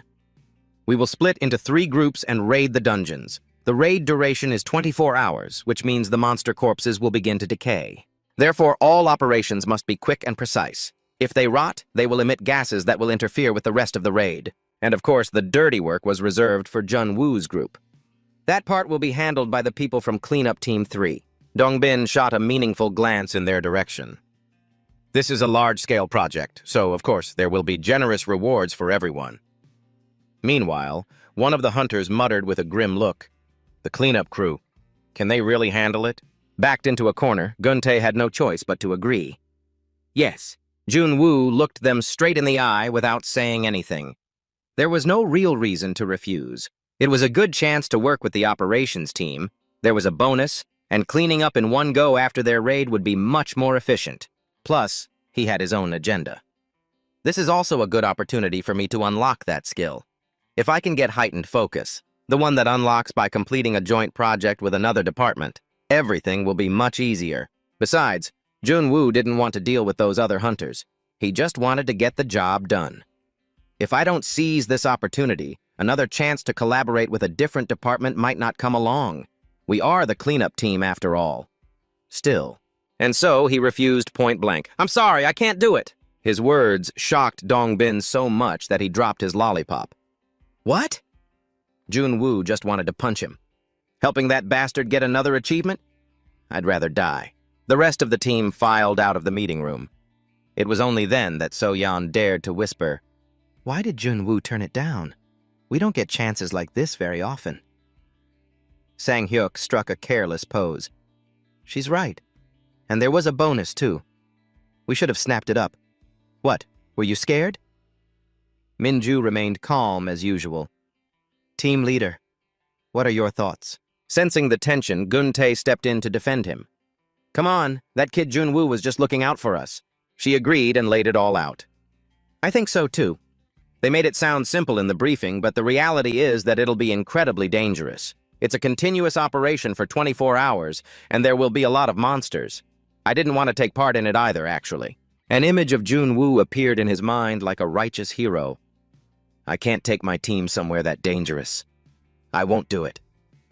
Gun-tae's eyes glistened with emotion. Junwoo understood exactly how dangerous this raid would be. He was worried we would agree without knowing the risks, which is why he turned it down so firmly. So-yeon wiped away a tear. "Of course. That's our Junwoo." Even Sang-hyuk sniffled. "That guy always has to make people misunderstand him. I seriously thought he refused just because he didn't want to." A moment later, Gun-tae let out a hearty laugh. "Right. I understand how Junwoo feels. It's a pity, but our team won't be joining this one." Minju, who had been silent, suddenly spoke up. "I will also be withdrawing." This made So-yeon frantic. "Why? You can't do that? You're the leader of this project." The man was also sweating bullets. "That's right. If you don't participate because we're withdrawing, then—" She cut Gun-tae off directly. "No. To be honest, I didn't really want to participate anyway. I'm not good enough to be a leader yet." A rare smile appeared on Minju's face. "Besides, Master said it's not good to associate with that guy. At times like these, I have to listen to my master. Who else would I listen to?" His spirits, along with the others, lifted considerably. That's right. Before they knew it, the sun had set. When Soo-young found out, his face contorted as he tried to hold back his laughter. Then he couldn't hold it in any longer, and his whole body started shaking. "The cleaning team is withdrawing? That Im Dong-bin, he deserves it." I should have been there to see that speechless look on his face. After calming down, he pretended to be concerned. "Senior, I heard you got rejected. I told you he's not an easy person to deal with. Who does he think he is? We should have been wary of him from the start." Dongbin's expression was incredibly foul. "If you're here to cause trouble, get lost." Soo-young continued to provoke him. "Can Operations Team 2 even handle this project? Even Kim Min-ju withdrew?" He looked like he was about to explode. "Get lost!" At this, he let out a loud, exaggerated laugh. "If you're thinking of starting some kind of commoners club, just give it up. I've already made 200 million recently." Unable to take it anymore, the other man slammed the table and swore. Dongbin's voice was distorted with rage. "Hey! I'll have to suck up to the director just this once. I have to write up a mandatory participation list. A mandatory participation list." He decided to push Junwoo into a corner. A mandatory participation order for a mission assigned by the director. Failure to comply will result in a penalty or a forced resignation. At this thought, a sinister and resentful glint flashed in Dongbin's eyes. "Just you wait. A guy with zero experience in a dungeon raid dares to get angry with me?" On the other side, they thought refusing would be the end of it, but a few days later, news spread that Im Dong-bin had used the mandatory participation list. Our team and Kim Min-ju were forced to join the dungeon raid. Looking at the crowd of reporters and nosy onlookers in front of them, So-yeon couldn't help but be surprised. "Why are there so many people?" Sang Hyuk explained, though he hadn't quite adjusted himself. A large-scale raid like this usually attracts a lot of public attention. But then he started to worry. "So does that mean we'll be interviewed too?" Gun-tae laughed loudly and said half-jokingly, "Hey, if I had known, I would have shaved." So-yeon also whined in embarrassment. "I would have washed my hair if I knew." Jun-woo, however, had already noticed that something was off with Min-ju. "Is that the expression an attack leader should be making? Are you nervous?" The other girl's face was as pale as a sheet. "Of course. It's my first time." He patted Min-ju's back a few times. "Even so, you have to relax. If the hunters are nervous, the public will get anxious too. Loosen your shoulders. How are you going to raid a dungeon when you're this tense?" The smile on her face was more pained than if she were crying. "I'm fine. I'm the type who's bold in a real fight." But before she could finish, Jun-woo cut her off. "I know," he replied with a nonchalant air, but he was actually very concerned. "I'm just saying this as a precaution. Once we're in the dungeon, just focus on the attack. You don't need to worry about us." Suddenly, Min-ju's eyes lit up with anticipation. "But, Master, please keep the radio on just in case." Jun-woo frowned, showing his distaste. "Are you planning to ask for my help?" She didn't say anything more, just stared at the person in front of her. In the end, he had to compromise. "Fine. If you feel like you're really about to die, then you can call me." Min-ju's voice became much more lively. "Yes." Suddenly, Gun-tae shouted enthusiastically, "All right, let's do one last check. Everyone has their equipment and chemicals, right?" Jun-woo immediately did a once-over. "Hydrogen peroxide, liquid HCl, saline solution. 10 liters of each are all here." So-yeon was also diligently checking their supplies. "Vacuum sealer and EVA compression bags, got the safety goggles, the cleaning tank has no issues either." Sang-hyuk's side also reported in. "Food and water are all fully stocked." Gun-tae's voice boomed. "Good. It's going to be tough, but just do what we always do and we'll be fine. There won't be any problems. Let's give a loud cheer and go." And so the whole group shouted in unison with high spirits, "Let's do this! Don't lose to the operations team. Let's do our best." The nearby hunters saw this and jeered. "Hey, look at them. What a bunch of crazies. What can the cleaning team even do?" Just then, Dong-bin walked over. "I was wondering where you were." He wore a vile smile on his face. "So you were here with the cleaning team, Ms. Kim Min-ju?" Then Dong-bin said something that sounded like concern, but was actually a provocation. "We'll be counting on your help for this raid." Her face showed no emotion at all. "Yes. I'll be in your care." Elsewhere, So-yeon whispered in a low voice, "He's participating too?" "I thought since Min-ju was the team leader, he wouldn't be." Jun-woo didn't seem worried at all. It's not that strange. Usually, if the squad leader participates in a raid, they also serve as the team leader. His gaze towards them was complicated. Sometimes, there are hunters with the right qualities who are made team leader. Hearing this, her eyes widened. "Min-ju is someone like that, right?" Jun-woo replied decisively, "Yes." He was still quietly observing his subordinate over there. "I admit that Kim Min-ju has the qualities of a team leader, but Im Dong-bin actually has another reason for not taking the position." As he glanced at that fat guy, Jun-woo couldn't help but feel enraged. That bastard. He doesn't know how to command in the field because he only ever makes the battle plans. He has no experience as a squad leader and never participates in the raids. As if reading his mind, Dong-bin arrogantly lifted his chin. "I'll be on site as well, so even if this is your first time as team leader, you don't have to worry. If any problems arise, just leave them to me." Min-ju bowed her head, avoiding his gaze. "Yes, I understand." This greatly displeased him. This brat. What kind of attitude is that? Then Dong-bin ordered them around arrogantly. "We'll be counting on the cleaning team's staff to help us out as well. I'm warning you all now, don't be late with the cleanup." Jun-woo immediately showed that he didn't want to argue. "Got it, we'll do our job." This made him even more furious. That damned bastard. Let's see how long he can keep that attitude up.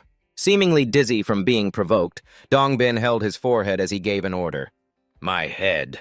Since everyone is here, let's do one more briefing. Team leader." Min-ju replied flatly and turned to leave. "Yes." She walked over to the hunter team and said in a clear voice, Everyone already knows this, but I'll announce it one more time. We will divide into 3 teams, A, B, and C, for the attack. Then Min-ju went over the plan again.